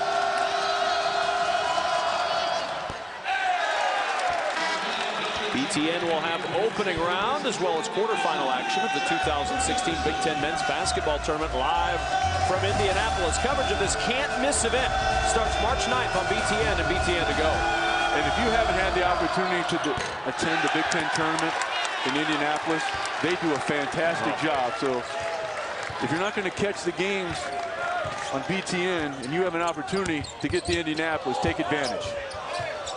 Rocket passes to find Banks. Here's Garner now. He'll go back to Banks in the corner, launching, rolls off. Jack had the rebound, batted away. Clemens up quickly. Jock finds Ewell. Ewell in the paint with the hook. Well, how about Ewell? The last three possessions, he has been fantastic. 4 points, 4 rebounds for Ewell. And the bench, 10 points tonight, but much more production than just scoring off that Iowa bench. Garner from the elbow, the step back is there. That was pretty. And he also got that space, Kevin. Let's not forget, he stretched out Iowa defensemen from behind the arc. They're cognizant of that, giving him a much wider berth if he had not knocked down those threes. Still a 6-point lead for Penn State, and a foul on Josh Reeves trying to block Utah from the baseline. That's 3 on Reeves, 3 on Reeves, 3 on Taylor, 4 on Dickerson. And a 1-and-1 opportunity on the 8th team foul. Yeah, they just gave a bench warming to Iowa. Well, the entirety of the trip down the floor, Fran McCaffrey was aggressively counseling the official on how he'd like to see the game called the rest of the way. Neither coach in that sequence was necessarily overjoyed. Rob Kuhneman, I believe, was less overjoyed than either coach at that moment. But I'll give him credit. You know what? This is a highly contested ball game. No need to utilize a quick trigger. I really like that. Yeah, give the warning. Yeah. Let him know. But he also allowed the coach to say what he needed to say. And be done with it. Yep. It's a veteran crew tonight. Rob Kuhneman, Mark Whitehead, and Tom Eads.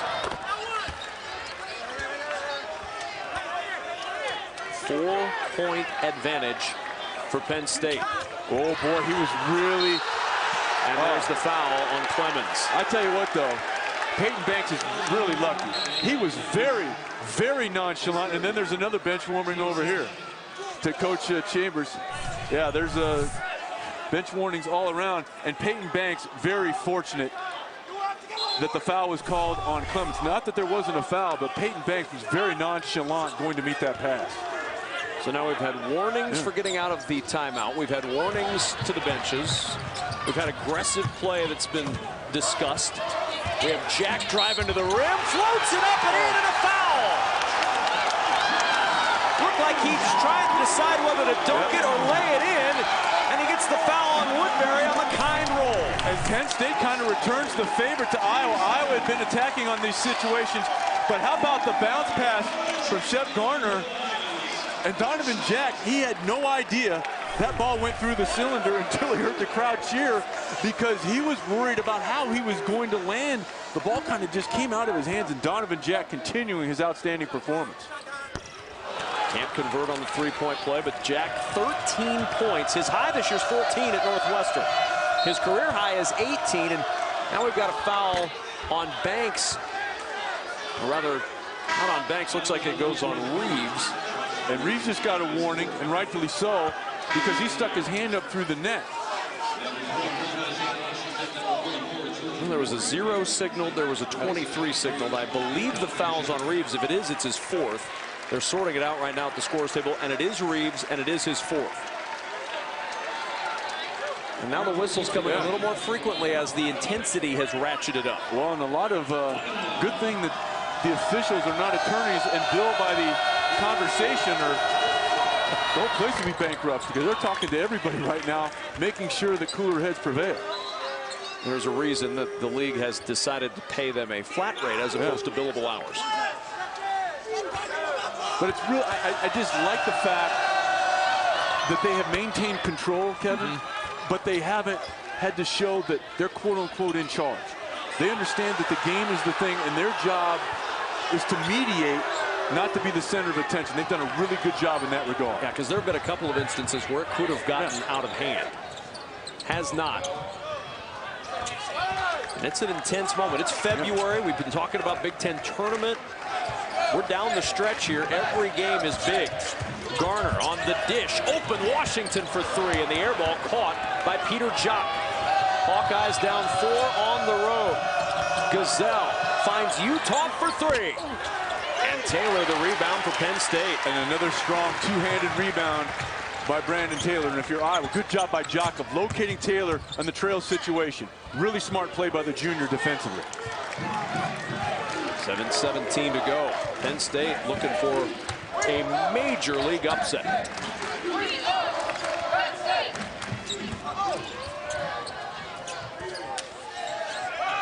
Washington with 4 to shoot. His Jock right on him.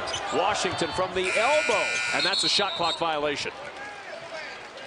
Yeah, that's not the person you want to have the ball in his hands if you're Penn State. Good job by Iowa of getting it out of the ball handlers, making Washington make decisions. But speaking of decisions, how about the one by Shep Garner to Donovan Jack, as Donovan Jack getting it done off the beautiful delivery by Shep Garner. The Nittany Lions up 4 at home.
The Nittany Lions up 4 at home, and a number of potential heroes as we're going to take a look at our Motorist Insurance Group drive to the hoop.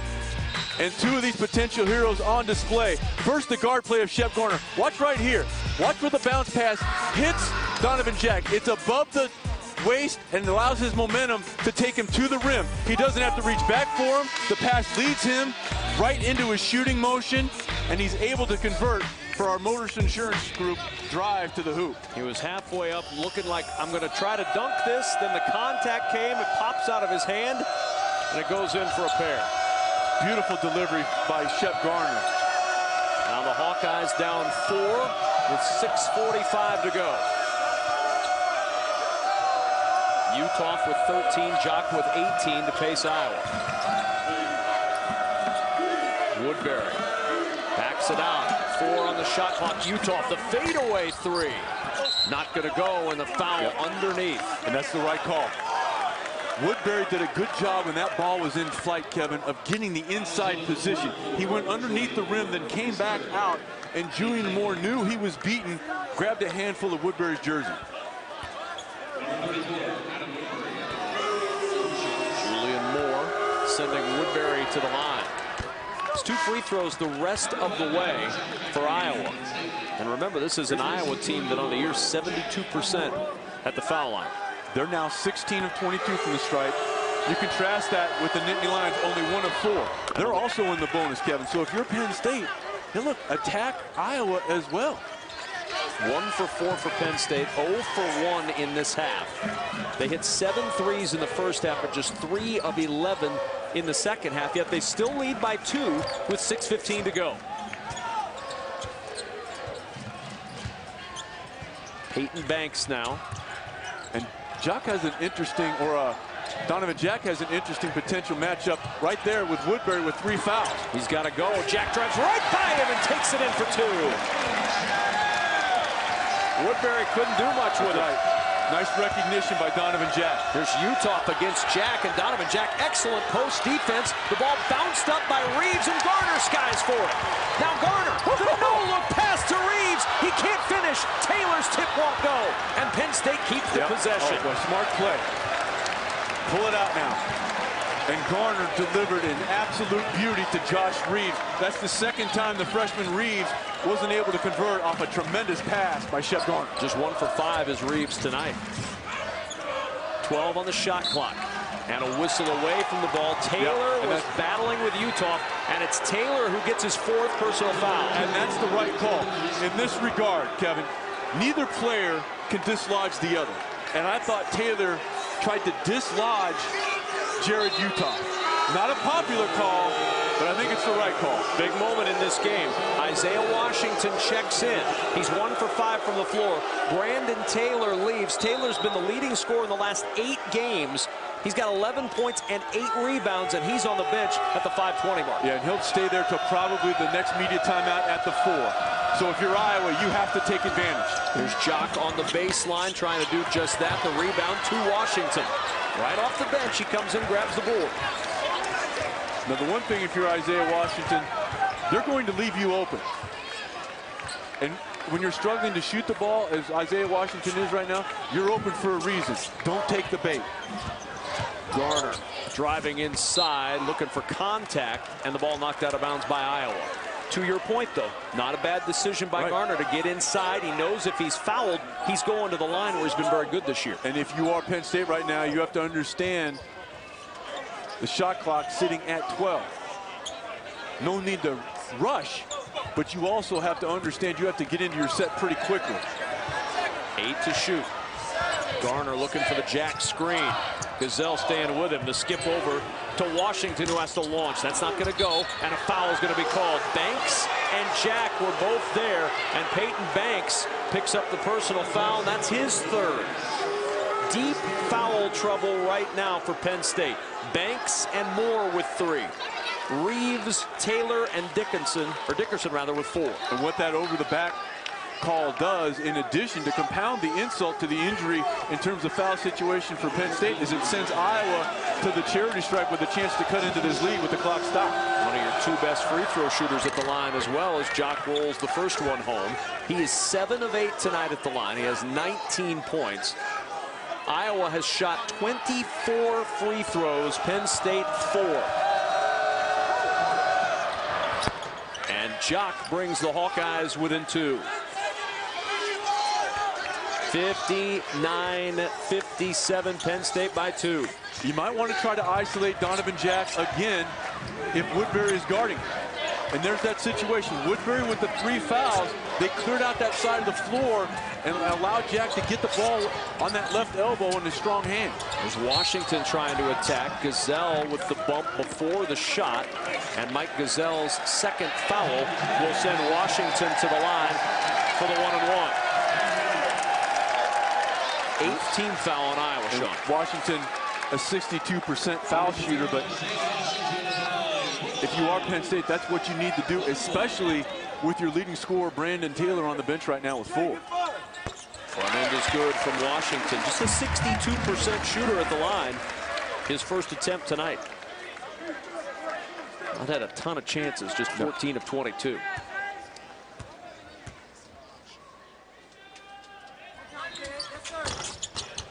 And Penn State's lead creeps back up to 4 with 4:15 to go in the ballgame. Each team has led by 8 in this game, and a foul is going to be called away from the ball. That's on Banks, and that is his 4th, and 2 more free throws coming for Iowa.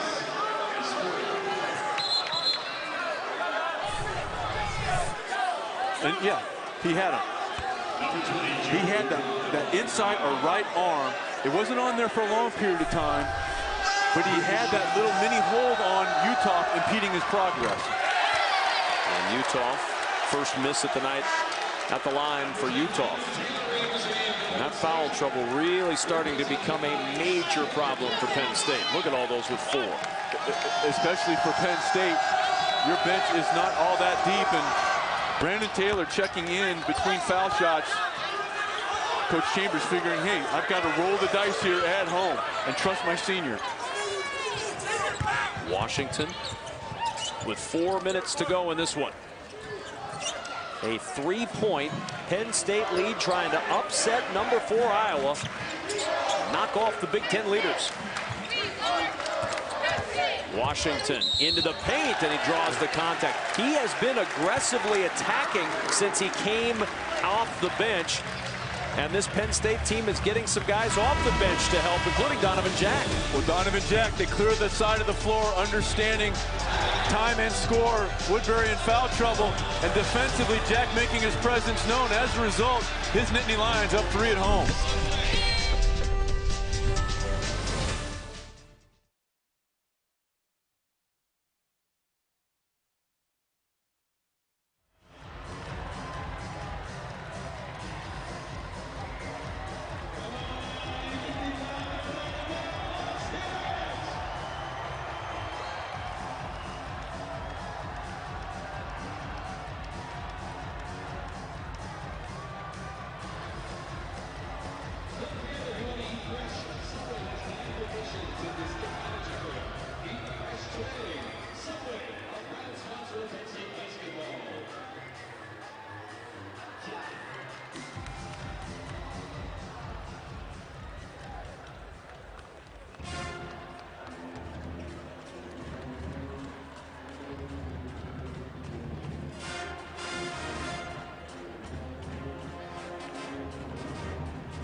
Mike, thank you very much. You look at the standings and what's at stake. Well, every game is big in the Big Ten, especially down the stretch. And Iowa with the 1-game lead, trying to maintain that going into a week off before they face Wisconsin next week on BTN. And a loss here would take them out of the driver's seat and the ability to control their own destiny in terms of the regular season title. And the Indiana Hoosiers will be on the Big Ten Network following this game.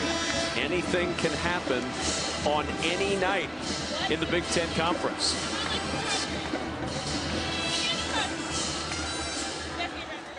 Isaiah Washington, after the 3rd foul on Mike Gazelle, to the line. And Washington, re-entering the game a few moments ago, has provided some hustle. He's been aggressive driving to the hole, and 3 for 3 now at the line. 4 for 4. I like that, man. That was excellent. Oh, yeah. The abacus came in handy tonight. It did, and fortunately for Penn State, Washington understanding he's not necessarily a great jump shooter and starting to attack off the dribble, understanding time and foul situation. There's Gazelle. Utah working against Moore. Gazelle skips it to Clemens with 8 on the shot clock, and there's a hand check on Isaiah Washington. That'll be his second. And to the free throw line for 2 goes Clemens. And that ball reversal, a small thing, Kevin, but that skip pass over the top then forced Penn State to kind of scramble defensively. They don't close out under control. Clemens recognizes that, turns the corner, and draws the contact. One more for Clemens, who has 6 points tonight. And a nice 3 at the line. Sorry, Kevin, and a nice little offensive for defensive substitution, keeping Taylor out on the defensive end of the floor to avoid his potential 5th and getting him back now when Penn State has the ball. 4-point lead for Penn State with the ball. And if you're Taylor, you have to understand that even though you're going through those situational substitutions, you don't want to draw an unnecessary player control foul on an out-of-control drive to the basket. Washington again on the attack to Donovan Jack for a pair. How about the response by Isaiah Washington? He struggled shooting the ball, but he's delivered from the foul line, and they're getting the ball to Jack. And Utah's shot rejected by Donovan Jack. No whistle underneath, and it'll stay with Iowa. And I think Donovan Jack, he might have been able to catch this. Watch how high Jack is. But on the offensive end, making himself available, and Washington finds it. Watch how high he is. I thought he could have caught that. I think he was so surprised that the ball was right there. It was actually chest level. And with that play, the ability for Patrick Chambers to get Brandon Taylor out of the game on the defensive end and bring in the substitution. And a really nice job of understanding that opportunity presented itself, because that was a split-second decision. And it was a split second from Taylor getting his 5th foul on that drive by Utah. Here's Jock with 2:45 to go. And a whistle and a foul. That one's going to go on Donovan Jack, and that is his 3rd. So Utah's going to the line.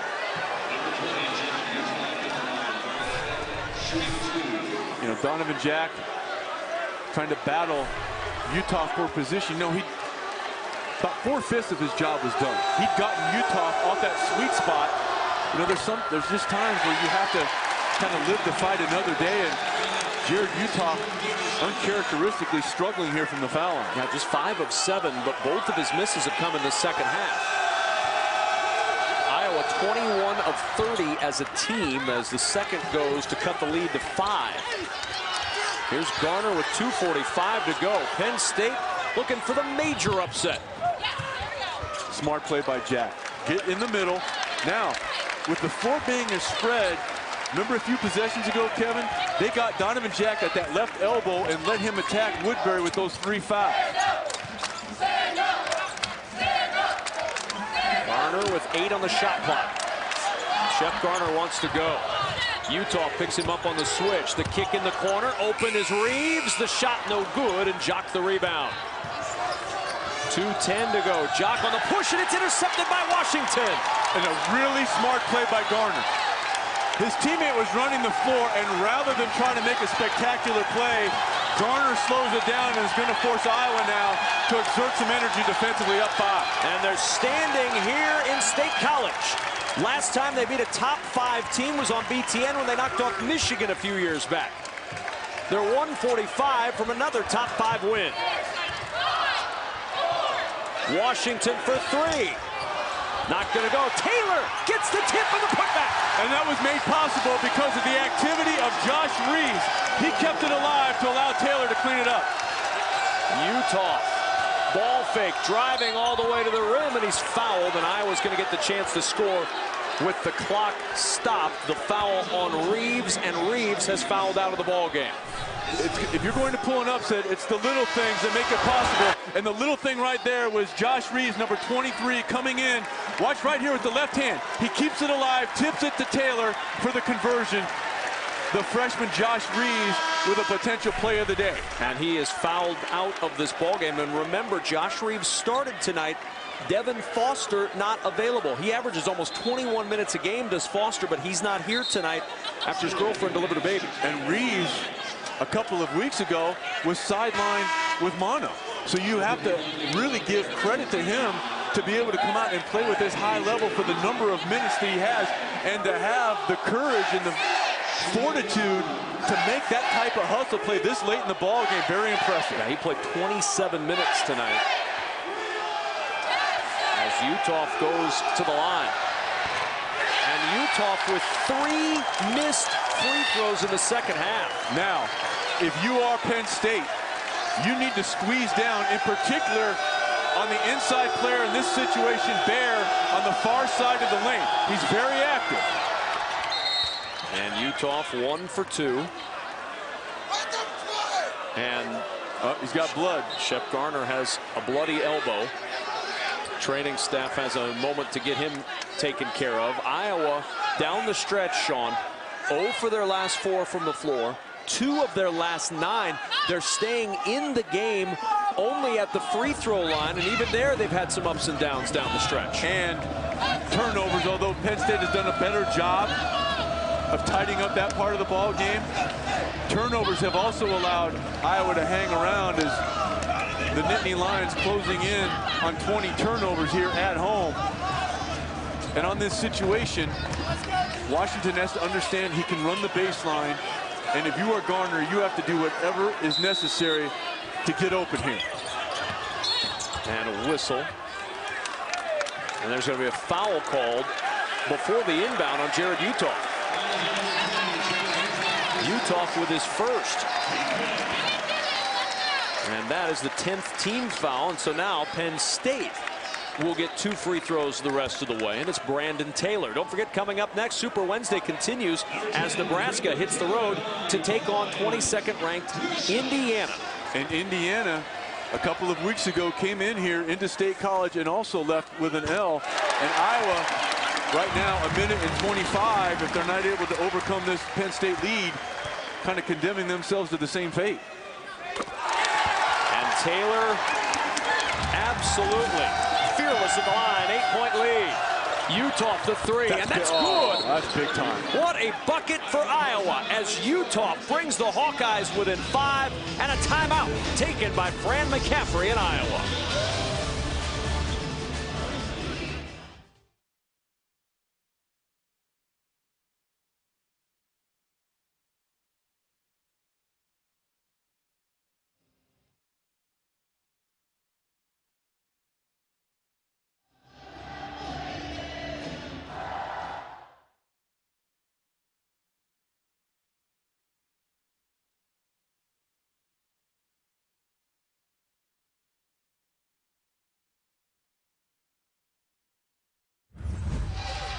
It was February 27th, 2013, the last time Penn State beat a 4th-ranked team, the only time they beat the top 5 team in years.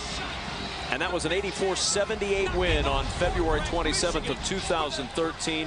Marshall at 25, DJ Newble 17, and Trey Burke in Michigan left the floor disappointed with that performance. Here, Penn State trying to knock off 4th-ranked Iowa, and the Hawkeyes causing some problems in the backcourt, and then a foul on Gazelle. That's not necessarily what Iowa was hoping for right there, because they had Penn State in some trouble. And that ball was up for grabs. I mean, that thing was floating up there, but credit Donovan Jack. Kevin, it's the small things which can make a difference in a potential upset like this. We saw Reeves with an example before he fouled out, and that's the second time Donovan Jack has gone after the ball in traffic with 2 hands. Donovan Jack has just tied his career high with 18 points off the bench. And the senior has a new career best night.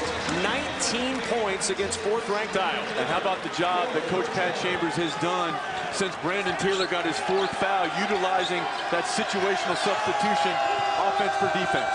7-point deficit for the Hawkeyes. Peter Jock, the 3 up. No good. Rebound batted in the air, and it's Isaiah Washington who pulls it down, and he's fouled. Isaiah Washington with a good job of tracking that ball down, but a really good job by Peyton Banks. He didn't go for the shot fake by Jock, and then he forced him to make a difficult shot, potentially going to his off or left hand. And watch where Washington goes. He bats it and is able to corral it in the corner. A number of potential heroes for Penn State tonight, and Isaiah Washington, one on that list. Well, there were grumblings after Penn State's loss at Nebraska, and the dreaded Q word was thrown around in some circles about that second half against the Huskers when Penn State really struggled and Andrew White had the big game. But if you were one who thought that this team had quit in any way, shape, or form, tonight ought to be an indicator that they certainly have not. They have really battled tonight. And how about the job Isaiah Washington has done from the foul line? Perfect from the stripe. What a spark he's been as Jack sits down. Another spark. Washington has 9 points, tying his best game of the year, and there's a 3. And Iowa just refusing to go quietly here in State College. A 6-point Penn State lead and a timeout.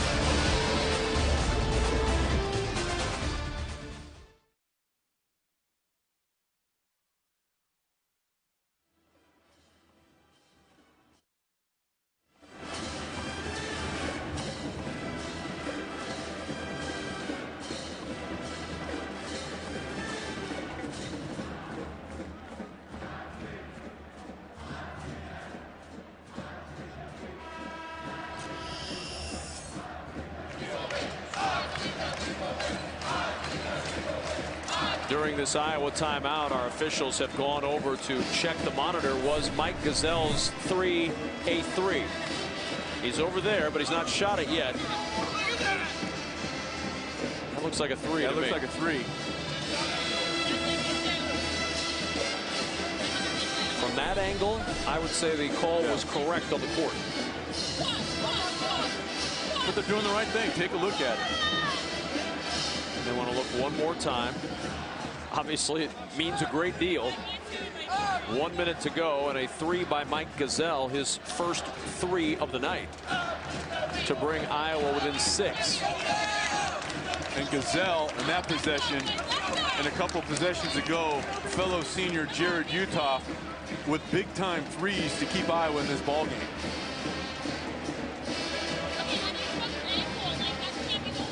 Look at it one more time. A little zoom in here.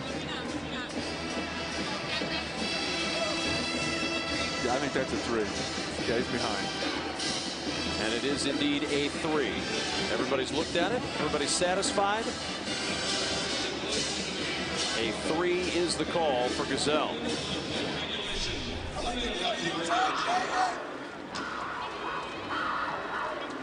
And on the make, Washington again has to be cognizant of the fact he can run the baseline here. No need to panic. Washington runs it, finds Garner. Garner is fouled with 58.7 seconds to go. Wagner and Clemens were both there, and it'll be on Ahmad Wagner. That is his second. Shep Garner to the line for the first time tonight. And Garner did exactly what you should do in that situation. You've got an inexperienced player in Washington taking the ball out. Now, Garner only a year older in terms of eligibility, but understanding that Washington has the most difficult job on the floor and makes himself available and runs to the strong side where Washington is going to run and making himself available. Smart play by Garner. 7-point lead, 58.7 seconds to go. Don't forget Nebraska, Indiana next as BTN's Super Wednesday presented by Buffalo Wild Wings continues. 2 for 2 for Shep Garner. And back out goes Taylor. In comes Julian Moore. And this is the dance that Patrick Chambers has done for the last 3 minutes of this game with Taylor having 4 fouls. Here's Gazelle going past Garner, gets inside. The tip by Jock won't go, and Moore cleans up the rebound. Bear looking for the tie-up. Instead, the foul is called, and Moore is headed to the line. And Moore missed his first 2 offerings way back in the early part of this ball game. He has a chance, if he's able to convert both of these, to make this a 10-point lead for Penn State, and that is a lot of ground to make up, even with as many offensive weapons at the disposal of Iowa. It's been since 2011 that Penn State beat back-to-back ranked opponents at home. Michigan State and Illinois were the victims that year. What a February it has been so far for Penn State, as Julian Moore misses on the second 9-point ball game. They get crushed by Iowa on the road. They beat Indiana at home. They get crushed on the road by Nebraska. And maybe, just maybe, they're going to pull off the upset over Iowa. But first, a foul underneath on Donovan Jack before the 3 went in by Bear. The shot does not count as Jack gets his 4th foul. And that would not be at the top of the list of things, if you're Penn State, that you would want to see. A foul, sending Peter Jock to the line with a chance to cut into this 9-point lead with the clock stopped. And 40 seconds is still a lot of time. One more to come.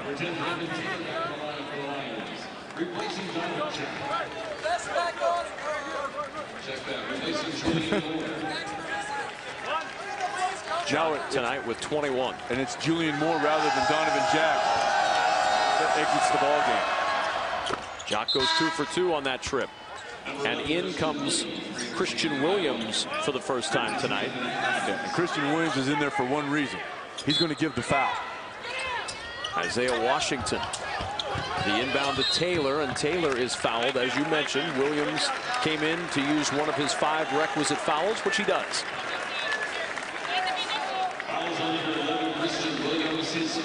You didn't have to be Stephen Hawking to see that one coming. Taylor with 2 shots, 2 for 2 tonight, 15 points, 9 rebounds. But unless Brandon Taylor makes a big run at the line, he's going to have his streak snapped of leading this team in scoring thanks to the 19-point night from Donovan Jack.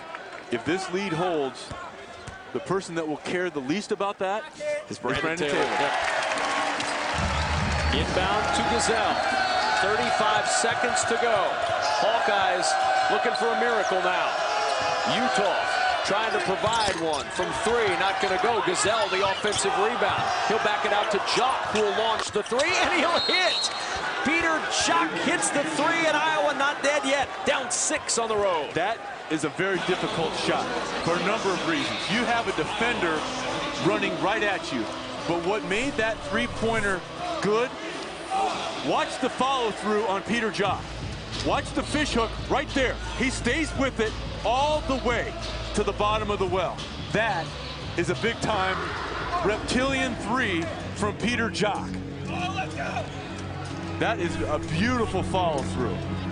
Reminds me of a young Sean Morris. Yeah, he's got 2 arms and 2 legs. That's about it. That's about the extent of it. So 23.8 seconds to go. You see the numbers for Jock. Obviously, if you're Fran McCaffrey, you are hoping at some point that Penn State misses at the foul line. They're 15 of 17 in the second half at the stripe, which is a good way to pull an upset if you're a Nittany Lion fan. And you have to believe that right now what they're emphasizing is if whatever it takes to face guard Shep Garner is going to be very, very important, and make Isaiah Washington make an even more difficult decision as the potential inbounder for Penn State. Well, for Iowa, the schedule does not exactly lighten up. You've got teams all in the top 8 in the conference, a week off before Wisconsin on BTN, then at Ohio State, Indiana, and they close at Michigan. The Badgers right now heading into their game later this week with a 7-game winning streak, most recently going on the road and winning at Maryland pretty convincingly. And you're going to see Clemens right now. He is. He's completely face guarding Garner, but a good job by Garner of making himself available. Garner trapped, the ball thrown away. Banks diving for it. The tie up, and it's Iowa ball. And that was almost a live ball turnover. That was almost a live ball turnover because that thing caromed. They trapped Garner in the corner. Really good job by Iowa being aggressive in that regard. And then Penn State kind of panicked, threw it up for grabs. And the Nittany Lions very fortunate that Iowa now has to inbound it on a dead ball situation rather than able to sit up the press off a miss. Utah stepping back, trying to draw contact, can't get the call. Offensive rebound, the shovel to Jock in the corner, and he hits again! Iowa's within 3. Peter Jock has brought the Hawkeyes nearly all the way back.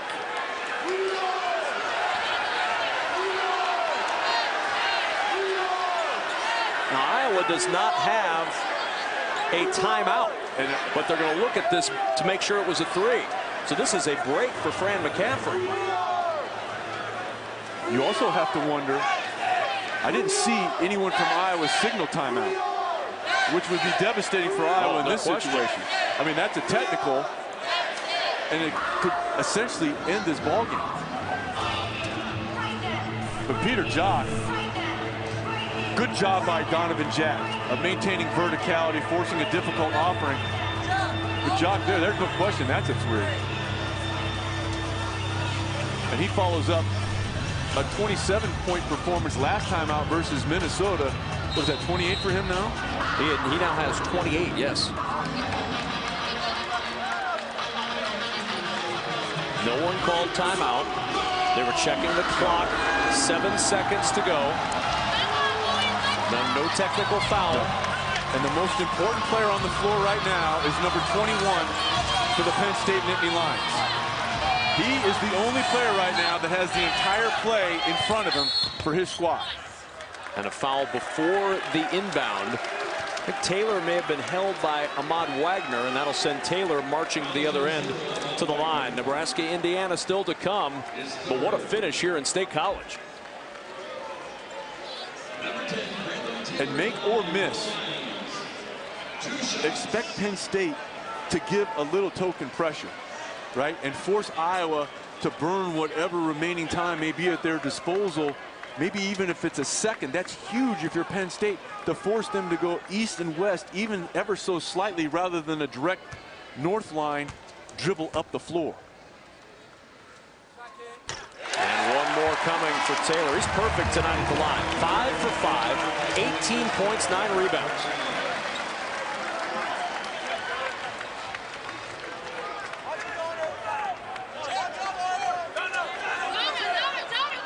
One more for Taylor.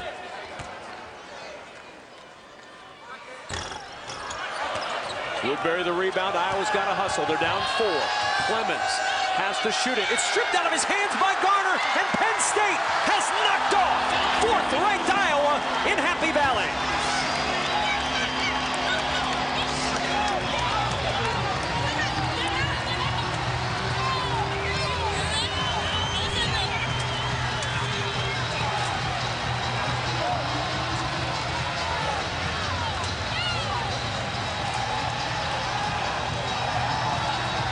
(79-75). Penn State defeats the Iowa Hawkeyes by 4, and now Iowa in a 3-way tie in the loss column atop the Big Ten standings. What a night for Patrick Chambers and for the Penn State Nittany Lions, who've now evened their record at 13-13, and they are 4-9 in conference play. 10 games this year for Penn State decided by 6 points or less. They're 7-3 in those games. And Happy Valley is even happier tonight with Penn State winning 79-75. Iowa falls to 20-6 and 11-3 on the season. That'll do it from the Bryce Jordan Center with our score. Penn State 79, Iowa 75. Coming up, it's game 2 of Super Wednesday as Nebraska takes on 22nd ranked Indiana. Dave Repson and Bob Wenzel on the call. For Sean Morris, I'm Kevin Kugler saying so long from Penn State.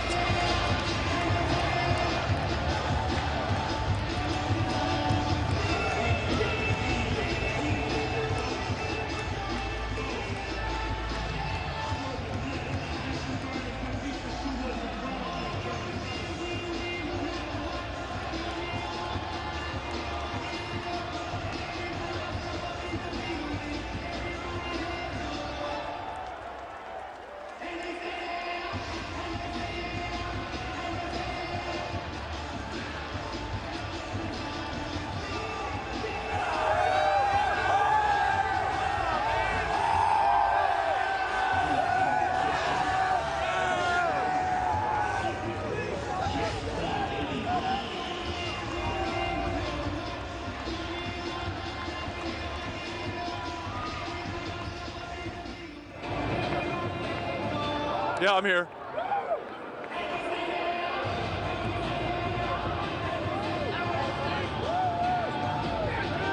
Yep, I'm ready. Thanks a lot. Hey, Coach, congratulations to you and your team on a hard-fought win. A lot of heroes. We'll talk about the job Isaiah Washington and Donovan Jack gave you this evening.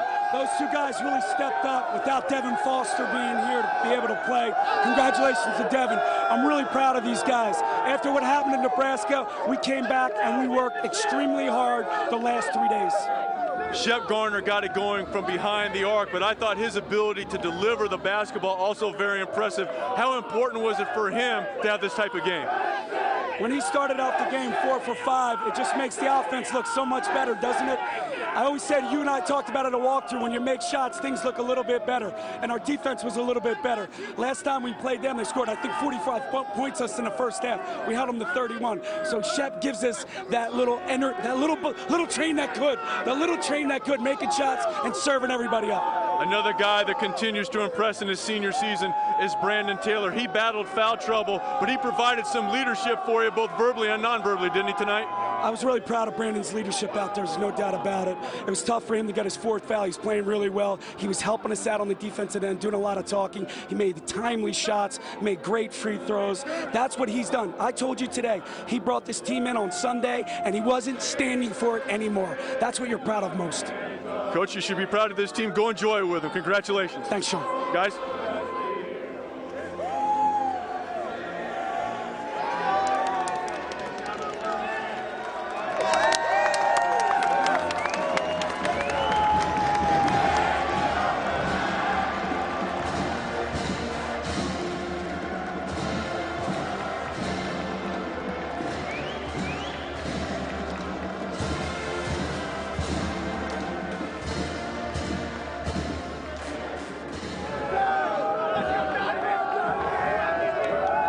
Donovan, congratulations on a tremendous performance. A lot we could talk about offensively, but talk about that block shot you had on Utah. That really swung some momentum to your team.